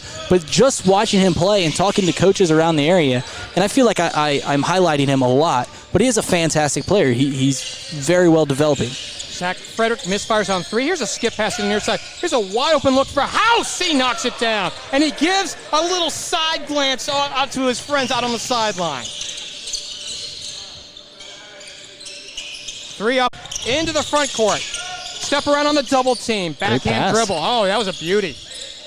Plays it over for Koenig. Oh, got to pull the trigger there. There it is. Here's a straight on 3 off the mark. Got to hit it first, right when you get it. Nakai Elmore from third guard Marshall missing that one. Shot put up, no good. No good on the back end for the big man. Trey Johnson gets a touch. Yeah, Trey Johnson's a guy that I don't really recall, even though watching House Centerville. Again, missing the shot. Yeah, watching Centerville play a few times, Trey Johnson's a guy that you'd think you'd remember. 6'7", clearly got some ability out there, but I don't recall him a whole lot. Well, I think it's because we saw so much of the kid Cups, who's not here for in this showcase. And who was the big man? It was Mojai. Mojai. And he's got the different spelling, and I'm trying to remember how it's spelled. You know, see, this is why I keep notes, right? You know, if I put them in front of me, I'll be able to spell it out for I think you. it was N-I-J-E? Yes. N-I-J-E? You know, if we do end up playing, you know, I'd like to see, honestly, Centerville play Carroll, and you'd have Iguodate against Jai. Both from a height and a names perspective. 3-2 is your score, meanwhile, as we continue to banter about 13-15 left to go here in the scrimmage. Holden on a stop and go. Oh, yeah, got some separation there. Skips it out. 3 off the corner, no good. Fight for it. Holden can't come up with it, as Makai Elmore does. Long. Interesting to see how the game has developed. And like you said, you're an older guy than me, so this is new to me. I just know how the game used to be played. But a guy like A.J. Braun 30 years ago, if he shot a jump shot from 20 feet, a three-pointer, everyone would go crazy on him. But that's just the way the game is played now. You got to be a stretch forward a little bit. Exactly. Actually, that is very, very true, as House Smith gets the score on that last time down. 5-2. As we see, I don't want to say it was almost looked like man pressure as Olden kicks it on out on the skip. Here's a 3 straight. Knock it down. A.J. Eller from Brookville. A nice catch and release there. We're tied up at 5 on this timeout. Now, to your point. So these days, let's just say you're 6'7", 6'8", 6'9", and you see them shoot a long-range 3 back in my day, back in the Stone Age. Yeah. Did you guys have computers back then, or even electricity? We didn't have computers. Or even electricity? Well, at least we didn't have computers for a typical use like we would think about today, right? Yeah. You know, but that's kind of the point, right? You know, they're expected to be down low on the block, 5 feet from the hoop, around the cylinder, and if they took posting a shot, up. right, and posting up. You know, they were expected to have great footwork. Now the footwork is on the outside on a step around on a long distance shot, and that is, for me, still weird to see. Yeah, and this is probably my hottest take in all of sports. And this is from a guy, and there's 4. There's 4. It's gone. I should have made it 10.5, but A.J. Braun with a slam right there. But what I was getting to say was probably my hottest take in all of sports, and I'm okay with admitting it's wrong, but for some reason I believe it to be true, is that Steph Curry might be the most influential basketball player to play just because of the way that the game has completely evolved because of what him and Klay Thompson have been able to do. Meanwhile, there's a long 3 for Jacob Reed out of Stebbins. 8-7 is your score. And a bucket back the other end. Trying to catch the number on that one. Again, no numbers in the front, which makes it a little harder for us. Long-range jumper, no good. Ball's tapped out of bounds. And talking about, by the way, number 3, Alan Lattimore was the guy who got the last bucket. To your point on Steph Curry, I can't disagree with you. I'd like to disagree with you. I don't know if I can. It's a completely different game than it was 15 years ago. Right.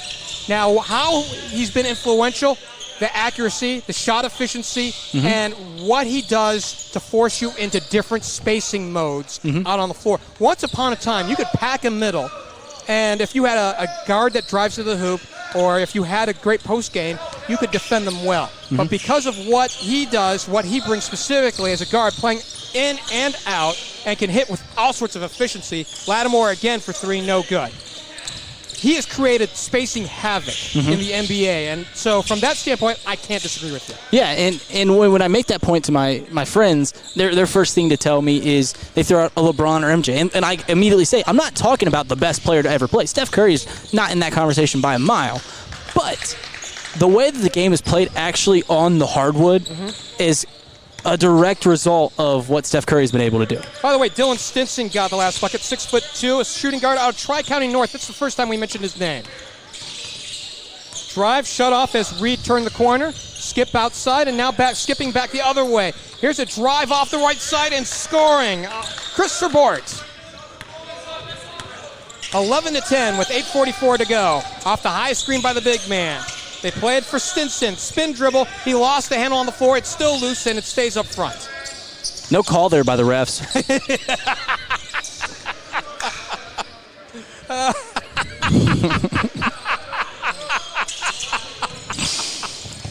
Number 18 there, Jacob Reed. And Lattimore cleans it up.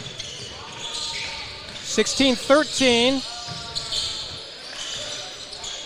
Skip pass. Here's Holman for three off the High right arcing wing. one. And it drew rain, like you said. And Yeah. if this roof was any shorter, it would have hit top. They almost went over the gateway to the west. Going St. Louis on me here. Yeah, well, I try not to, being a Chicago sports fan. Right. Here's House from the corner. No good. He airmails that one. High-low for House. He lays it in. That was a beauty of a post entry. Yeah, for sure. House right there, finishing it too. Or as you might want to say, taking it To the house. 18-13. It's the team in black with the lead and the ball as House has it. He gives it up, rolls behind House. And that's Jacob Reed, the kick out. Here's a three off the left side, airmailed. And this one tapped out of bounds, last touch by Holman. Yeah, just a little too much there from the corner. Slowing things down. And 5 minutes, 30 seconds to go here in the sixth scrimmage? Sixth or fifth? You know, it's kind of funny. This should be the sixth, right? I believe it is the sixth. All right. We got three more. House triggers three off the right wing. Not that I'm counting them down. Well, we were having fun tonight. Yes, we are. The real basketball happens on the 10th scrimmage when once again, you and I get on out there. How about this? It's you and I versus, like, A.J. Braun and Jacob Connor. Think we got a chance? Yeah, Or good luck with that. just pick the two tallest guys on out here. Jacob Reed plays to House, stuck outside the lane. Good cut. House recovers on the long lob back outside. He puts it on the deck. Oh, beauty of a stop and go. Plays back for Reed. Reed pumps 15 feet away. No good. Quickly up front, Lattimore. Beauty of a move. Left hand scoop. No good. Everything but the Good shot. cross. 2v1. He's taking it himself. Kissing it off the glass. Can't get it to go. That's 24. Trent Koenig. And we got a little stoppage here with 4:16 left to go. Surprised Sarver didn't come down with that rebound. Kind of the man by himself. Someone must have got a hand in there. House right of the key. Left hand dribble into the lane. Throws up the runner. No good. There's a 15-footer. No good on this side for Nosman, but the finish. Is our guy Lattimore again? Final sub coming in here.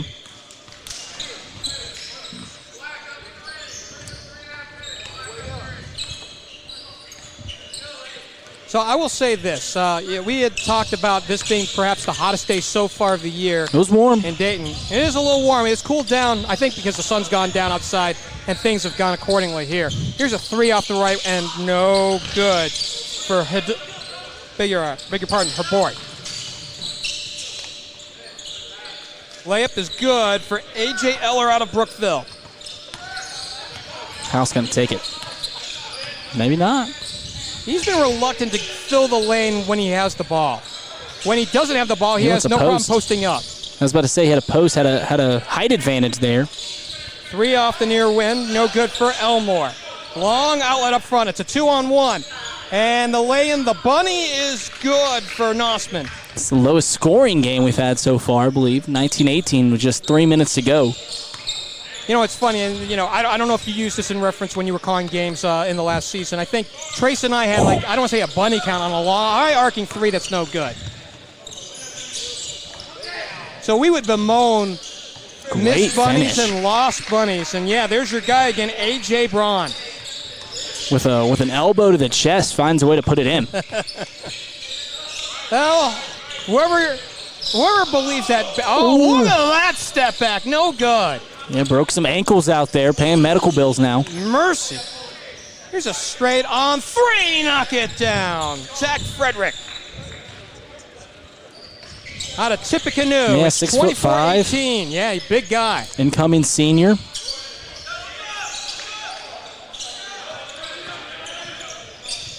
Jump pass. Here's a three off the near end and knock it down. A.J. Eller with his own trifecta. Yeah, Eller with just a nice compact shot there. Scoop in the lane, no good. And quickly the team back in the red. Up by 9 with the lead in the ball. Eller again for There it three. is. I like that kid's shot. I mean, it's easy to say that when you see 2 in a row there. Well, practically from the same spot, right? I mean, he couldn't have been more than a foot away. It's a 2-on-1 break. Here's a jam home. Oh, he moved the entire hoop. They're going to have to take a second here. They're going to need maybe Braun to come on down there and move the hoop. So Braun shows Some Braun. There it is. Don't know how much brains he has. I'm sure I'm sure he's I'm sure he's plenty gifted there Yes. too, but the Braun was very, very Yes. obvious. I didn't know about that one. I did see the rim shake, but any more that had it moved, it would have been a send it in Jerome moment. Herbort misses a shot from underneath the hoop. Yeah, we have a hoop cam. I think that was plugged up there earlier. I don't know if it's still running, but if we would have switched to it, we might have been on camera. High-low, Eller on down to Stinson for 2 of zone. 34-18. This one has gotten away with 30 seconds. District Day, right? District Day was our crowning jewel. And it's funny, right? I think Trace and I, as we were doing the Beaver Creek Lakota East broadcast, we had mentioned we probably haven't seen a better game all that year. And then a couple games later, you had, the LaSalle game against St. X, and that turned out, and those buzzer beaters after the 3rd and 4th periods sent it to overtime. I think took us over the top. Yeah, that was, the district final game, I believe? Yep. Yeah, that was the best sporting event I saw, maybe, not in my life, but definitely last year. I mean, you almost couldn't believe it. And there was, if they had review, there might have been a little bit different call there. I think the one that ended regulation, but still fantastic. I mean, you can't ask for a better basketball game than that. So we had a fantastic finish in that one. Obviously, the Lakota East Beaver Creek game was a great finish. You and Trace got great games all throughout the year. Yes. I kept getting jealous because I would be going off somewhere else, and it'd be a 25-point ball game, and all of a sudden it's the third quarter.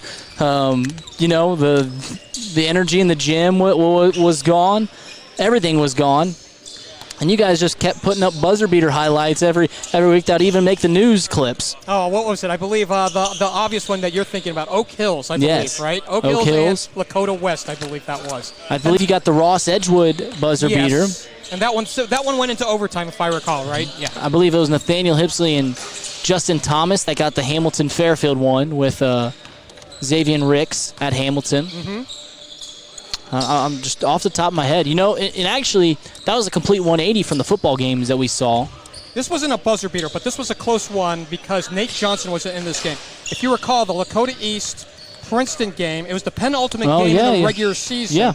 Caden Furman, if you're looking with us left to right? Yeah. On the left end, on the far elbow, he had a 16-footer with 2 seconds left to go to beat Princeton at Princeton, and I think that set the tone really. And it was right after. It wasn't Bowen Hardman. It was Sterling Burkholter that I think hit a 3 for Princeton down on the other side of the hoop. There was multiple times, like I said, I would be at either just as a writer or broadcasting. Our game would get done early. It'd be a blowout. And in the final minutes, I'd have your guys' game pulled up on my iPad, on my iPhone. I think the first time I did that was the Oak Hills game, and I was like, oh, my God, this is awesome. There was one time I was at a Hamilton High basketball game, and people were behind me watching. I can't see the opposing number, but the opposing center was looking at Mauro Igodote, and he actually won. Pavlak. And Pavlak. Is that his name? Yep. He missed the shot. Igodote with the rebound. So away we go with the 7th scrimmage, and the drought is broken. And Malcolm Curry there with the step back. He's supporting some good sideburns today. I don't know if you've noticed that, but Malcolm Curry has some good general burn sides. Now, I got to say, back in my day, actually this is a little bit before my day, they used to call those mutton chops. Mutton chops. Now, the question I pose to you is, do you know anybody that actually eats mutton? I do not. It's not 1454 anymore. We're tied up at 2. Here in the 7th scrimmage. There's the big man Cosico. Oh, and no good on the 3. Here's Duval. Quickly up front. Keon Wright. He pumps 3 off the left wing. He knocks it down. Yeah, shot from the chest there from the left wing. Nails it. 5-2 with 15 to play here in this scrimmage, the 7th scrimmage of the night. 2-on-1, and the ball handler will take it himself. That's 27, and Anthony Kopic from Miamisburg, where Tim Fries is his head coach. Hit it, Curry. With the mutton chops, no good on that one. So the magic isn't in the surname there on the threes. No good. And here's Curry once more. He's been everywhere. Let's see if he fills the lane. He takes it and now dumps it off. Dote draws a double, and he got hammered, but Duval comes away with it. Yeah, it would have been a foul. He would have gone to the line for 2. And that's half the game of being a post player, is it not? You know, yes. having not only to finish, but here's finish at the Duval line. to the rack. You're going to get hammered when you got a lot of height on you. By the way, speaking of hair, dig the melon here on Duval. He's got that high fade going on. So when he runs down the floor, it has a flow to it.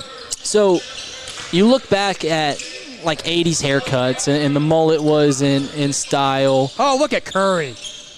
I beg your not Curry, Kopic. No, Laurent Rice, beg your pardon. And go to the 70s, and they had like wavy hair. 60s, they had even longer hair. Like these hairstyles come and go. The hairstyle I can't get in.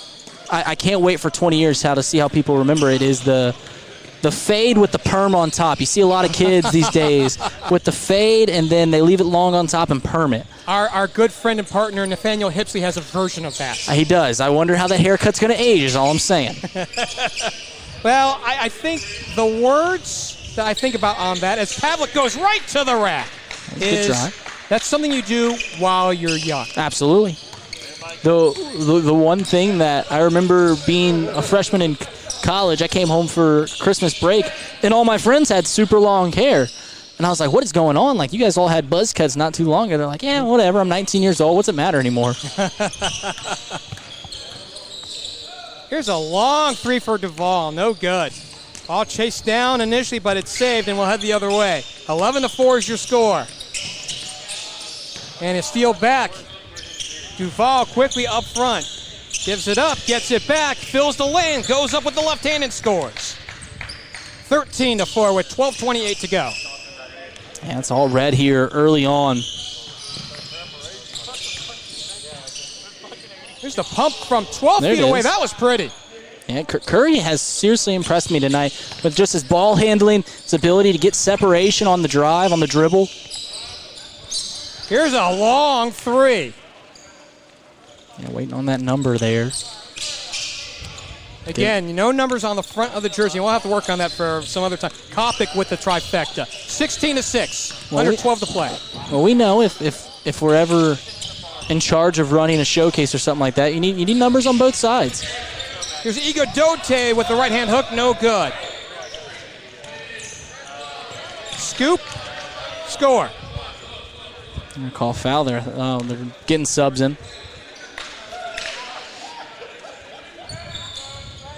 So, it's funny now that we've kind of gotten, and it's not, typically in blowout games, Trace and I would come to a time where we would talk about it being garbage time, right? We're coming up with ideas for something else. Like if you recall a football game, one of our football games, it was, I believe it was the regional final, Harrison and LaSalle. That was a blowout, yes. And when LaSalle scores, oh, look at that spin around twice by Pavlik, but he can't finish. He almost got dizzy there. I know. I have a little case of vertigo on that pirouette.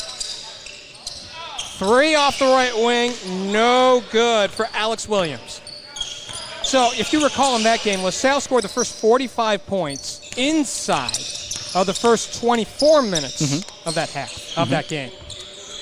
That was ugly. So I think Trace and I, we just had a running dialogue about how LaSalle was going to do in the next game. Trace, when he talks about that game, looking back at that football game, because I was up doing the Division III football regional championship between Trotwood and Dayton, and he even told me that multiple times he contemplated at halftime closing up shop and driving up to Miamisburg to catch the final of that game. Dote had a strong basket on the other end. Williams the rebound here, and back comes a team in black with the ball in the lead, 16-8. He fills the lane, he pumps around Duval and missed the shot. Ball's tapped around, tapped towards the baseline, and saved by the team in red. Quickly up front, and to the rack, and a There it is. slam! There's 5. All right, no How more about dunks. that elevation for Anderson? No more dunks for the final. I think we got 42 minutes left of scrimmages. I guess 5.5. We're at 5. I understand that was a low bid. If this was Vegas, they'd eat me alive. They'd eat the house alive. Well, you didn't pick the under. I did not. And Iguodate gets another bucket. And now he's starting to impose his will once he gets down on that left block. 18-10 is your score with 9:28 to go. Along with Reed Mouse, I'm Jeff Kim. Thanks for joining us here on Chatterbox Live, our first birthday party, if you will. Yes. I didn't bring any cake, like we mentioned earlier. Duval misfires. Curry the rebound quickly up front. Chased down by Doucette and plays back Williams right of the lane. Skip pass outside. Curry for 3. Rolls off the back end. So you didn't bring cake. I didn't bring presents. I think we're all at fault here. Oh, pretty reverse, but no finish. Oh, tough one for Nossman.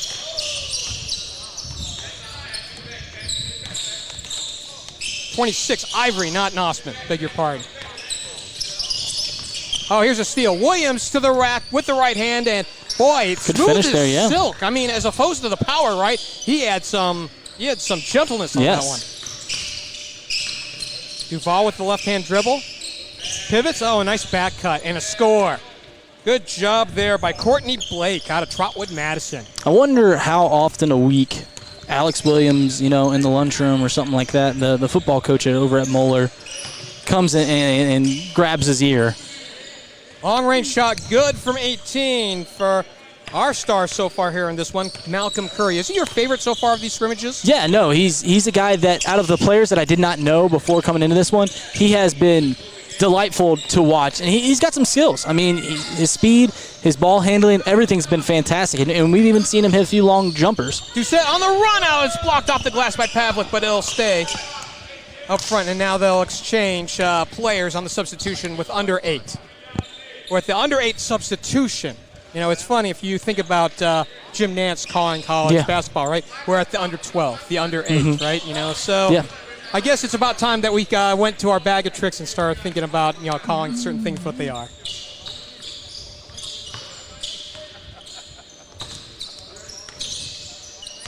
Another player, you asked me about Malcolm Curry, and I feel like I keep bringing up these same few names over and over again. But Pavlik. Williams, by the way, 18 feet away. Pavlik he goes to a smaller school, and it seriously has impressed me where there seems to be almost sometimes a little bit of a lackadaisical or an open house. Go ahead. Courtney Blank on that beautiful stutter move with the left hand makes it 22-16. Go ahead. But his final move before he checks out of this game is blocking somebody at the glass. I mean, he's everywhere around that hoop. Cameron Harrison from National Trail got the last bucket. 3, no good. And here's Kosako quickly up the floor. He wants to fill the lane. He'll drop it off for Doucette, and the wraparound pass is intercepted. Quickly up front. It's a 2-on-1. And the ball handler will take it to the rack himself, Chance Anderson. Or Emerson, beg your pardon. I think Williams wanted that ball back. He's finally going to get it. 24-18 with 6:17 left to go. And Williams, the rebound, no good, puts it back in. See, that's a big body to try to box out down there. And don't look now, though. I know the score is not important by whatsoever, but I think it was 14-3 at one point. It's a 4-point ball game now. 24-20. And a big part of that is the man who has the ball right now, Alex Williams. Boy, that was a high-flying rebound. I know he didn't really need to go up that high, but he did a great job. Here's a straight-on 3! Yep. He's not going to miss that. He's not going to miss that too often. 1-point ball game at 24-23. There's an open look, though, right on the other end. Right of the key, no good. Tap out, and it'll stay up front. Emerson.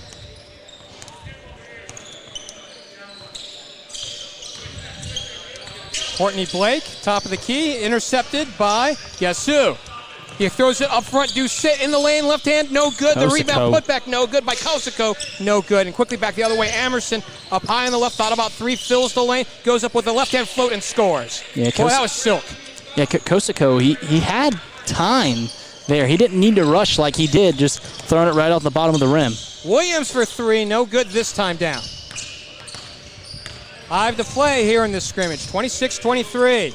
Demon Red with the ball in the lead. If I am allowed to critique one part of Williams' game is that it seems like he goes too often to the three-pointer. He's the biggest guy on the floor there. You'd like to see him dribble it, but I mean, he can make it. We've seen it multiple times. I'm trying to remember. It's like if we have some stats on him. I mean, he shot well, almost 40% from behind the three-point line last season. Yeah, he was something. Well, there you go.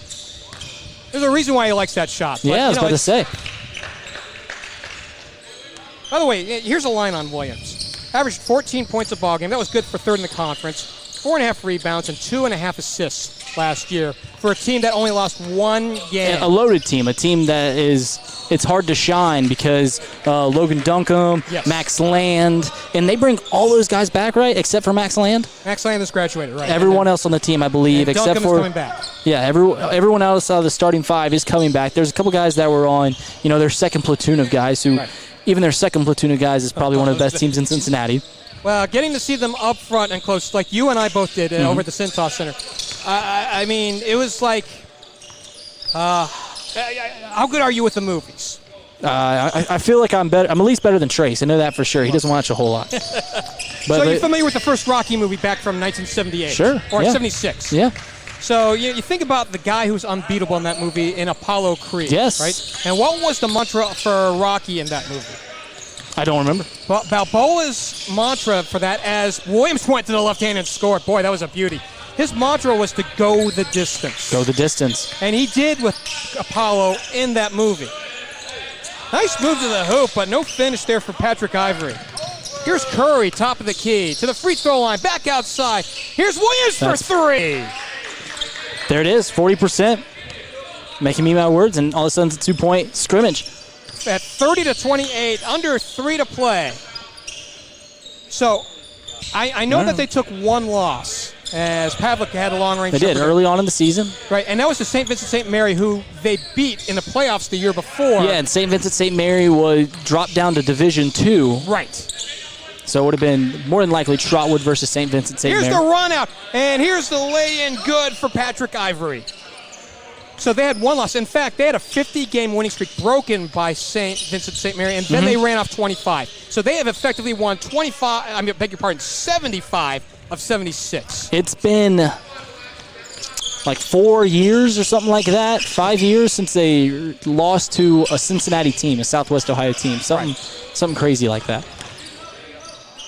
Oh, and a missed jam on the left side there by Courtney Blake. They go back down for Blake. He lays it in.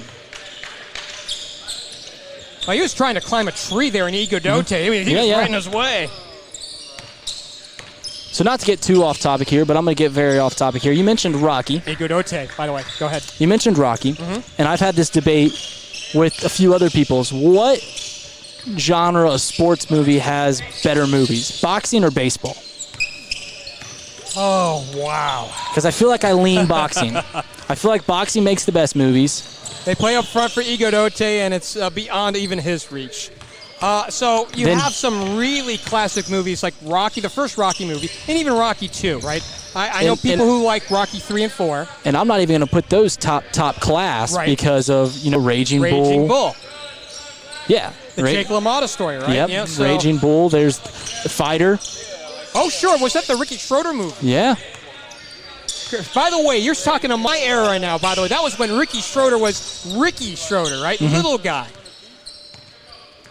So we're under a minute left to go, 37-34, as we wax eloquently, or at least we're trying to. Football makes the worst movies. I have to agree. Though, I got to tell you, The Replacements was a hoot. I like Replacements. Remember, it's a classic. Williams scored on the last one, 37-36. I'm trying to think of... Now, there was an awful movie back in the early 90s called, I believe it was called Unnecessary. I was, before I was born. Scott Bakula and Sinbad were the stars in that one. And are you familiar with the name? Was it a comedy? It was a quote-unquote, and the kicker was the person that you're paying attention to more from, oh, wow, look at that three. Good shot. Rice, and we're tied at 39. Not any longer. And a bucket 5 seconds. there for Kopic. Here's a shot for Curry from three-quarters court. It's no good, and this game, or this scrimmage, has come to an end. 41-39. That was entertaining. Yeah, there's probably been a while since Alex Williams has been on the losing side of a game, but he was right there. So as we carry forth in our conversation, so the reason why you watch the movie Unnecessary Roughness, are you old enough to remember the pertinence of the Sports Illustrated swimsuit issue? I was, yeah. I mean, I was a young kid when my dad had a Sports Illustrated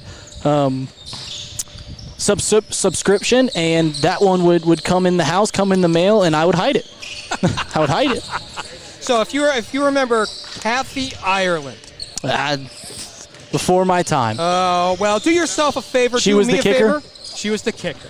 You had some good stuff. She was a college soccer player, as the story goes, and then she was recruited to play with these odd band of misfits to kind of get the program back out from probation. So she was the kicker on that football team. But that was a bad movie, you say? Yeah, it was not good. If you really want to waste your time, go ahead and watch this movie. All right. Well, here's my tier of sports movies. I think boxing is 1. Baseball is 2. And this is where it gets a little hard, because I think most people would have those 1 and 2.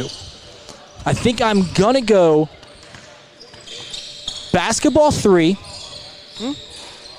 4, I'm going to consider this a sport. Poker movies, gambling movies of some sort. I think they make very good character movies. Rounders is a fantastic movie, and amongst some others. And then somewhere, there's a few good golf movies.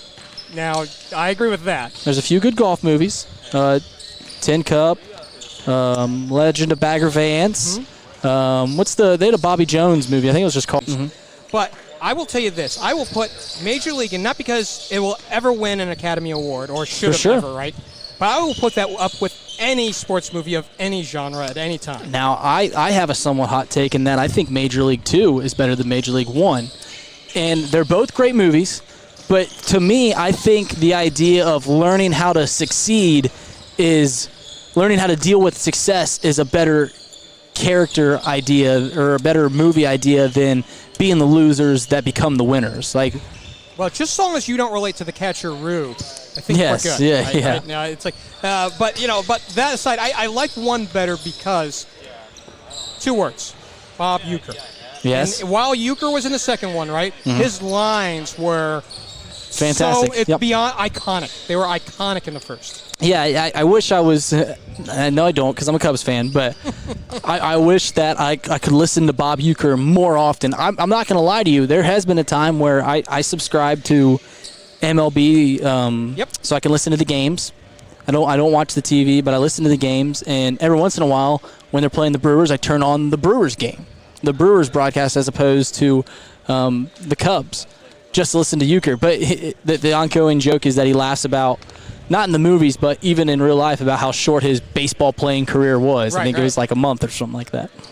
He is very golden. In fact, if you watch, as we kind of split sports for a second, if you watch MLB Network, they just did a documentary. They have an ongoing anthology called The Sounds of Baseball. They just did Al Michaels. But prior to that, they did Bob Uecker.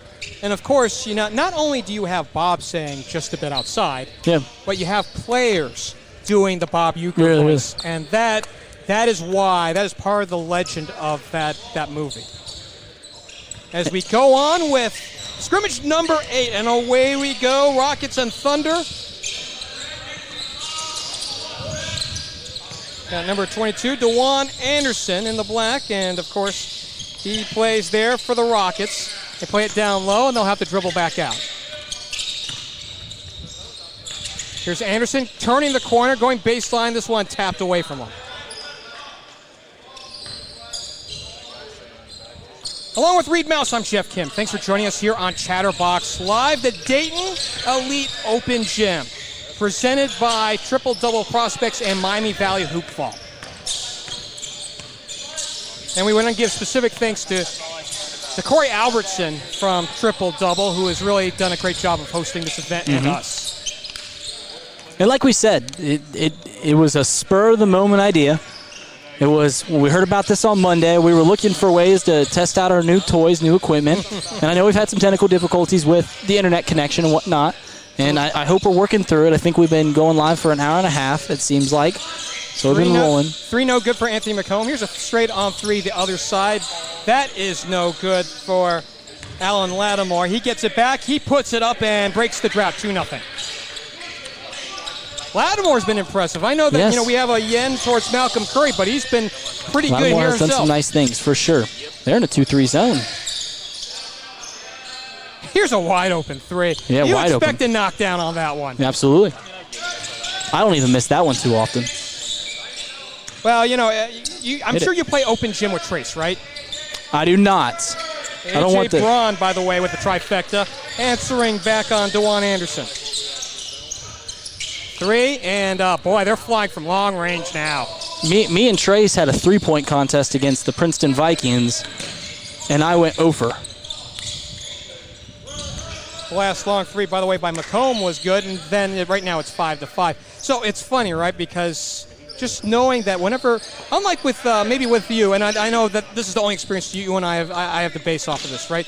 You see the orange come your way, you'll grab it, it'll be all right. I think Trace during a game wants nothing to do with it, and then after the game he wants everything to do with it. Yeah. That's a good point.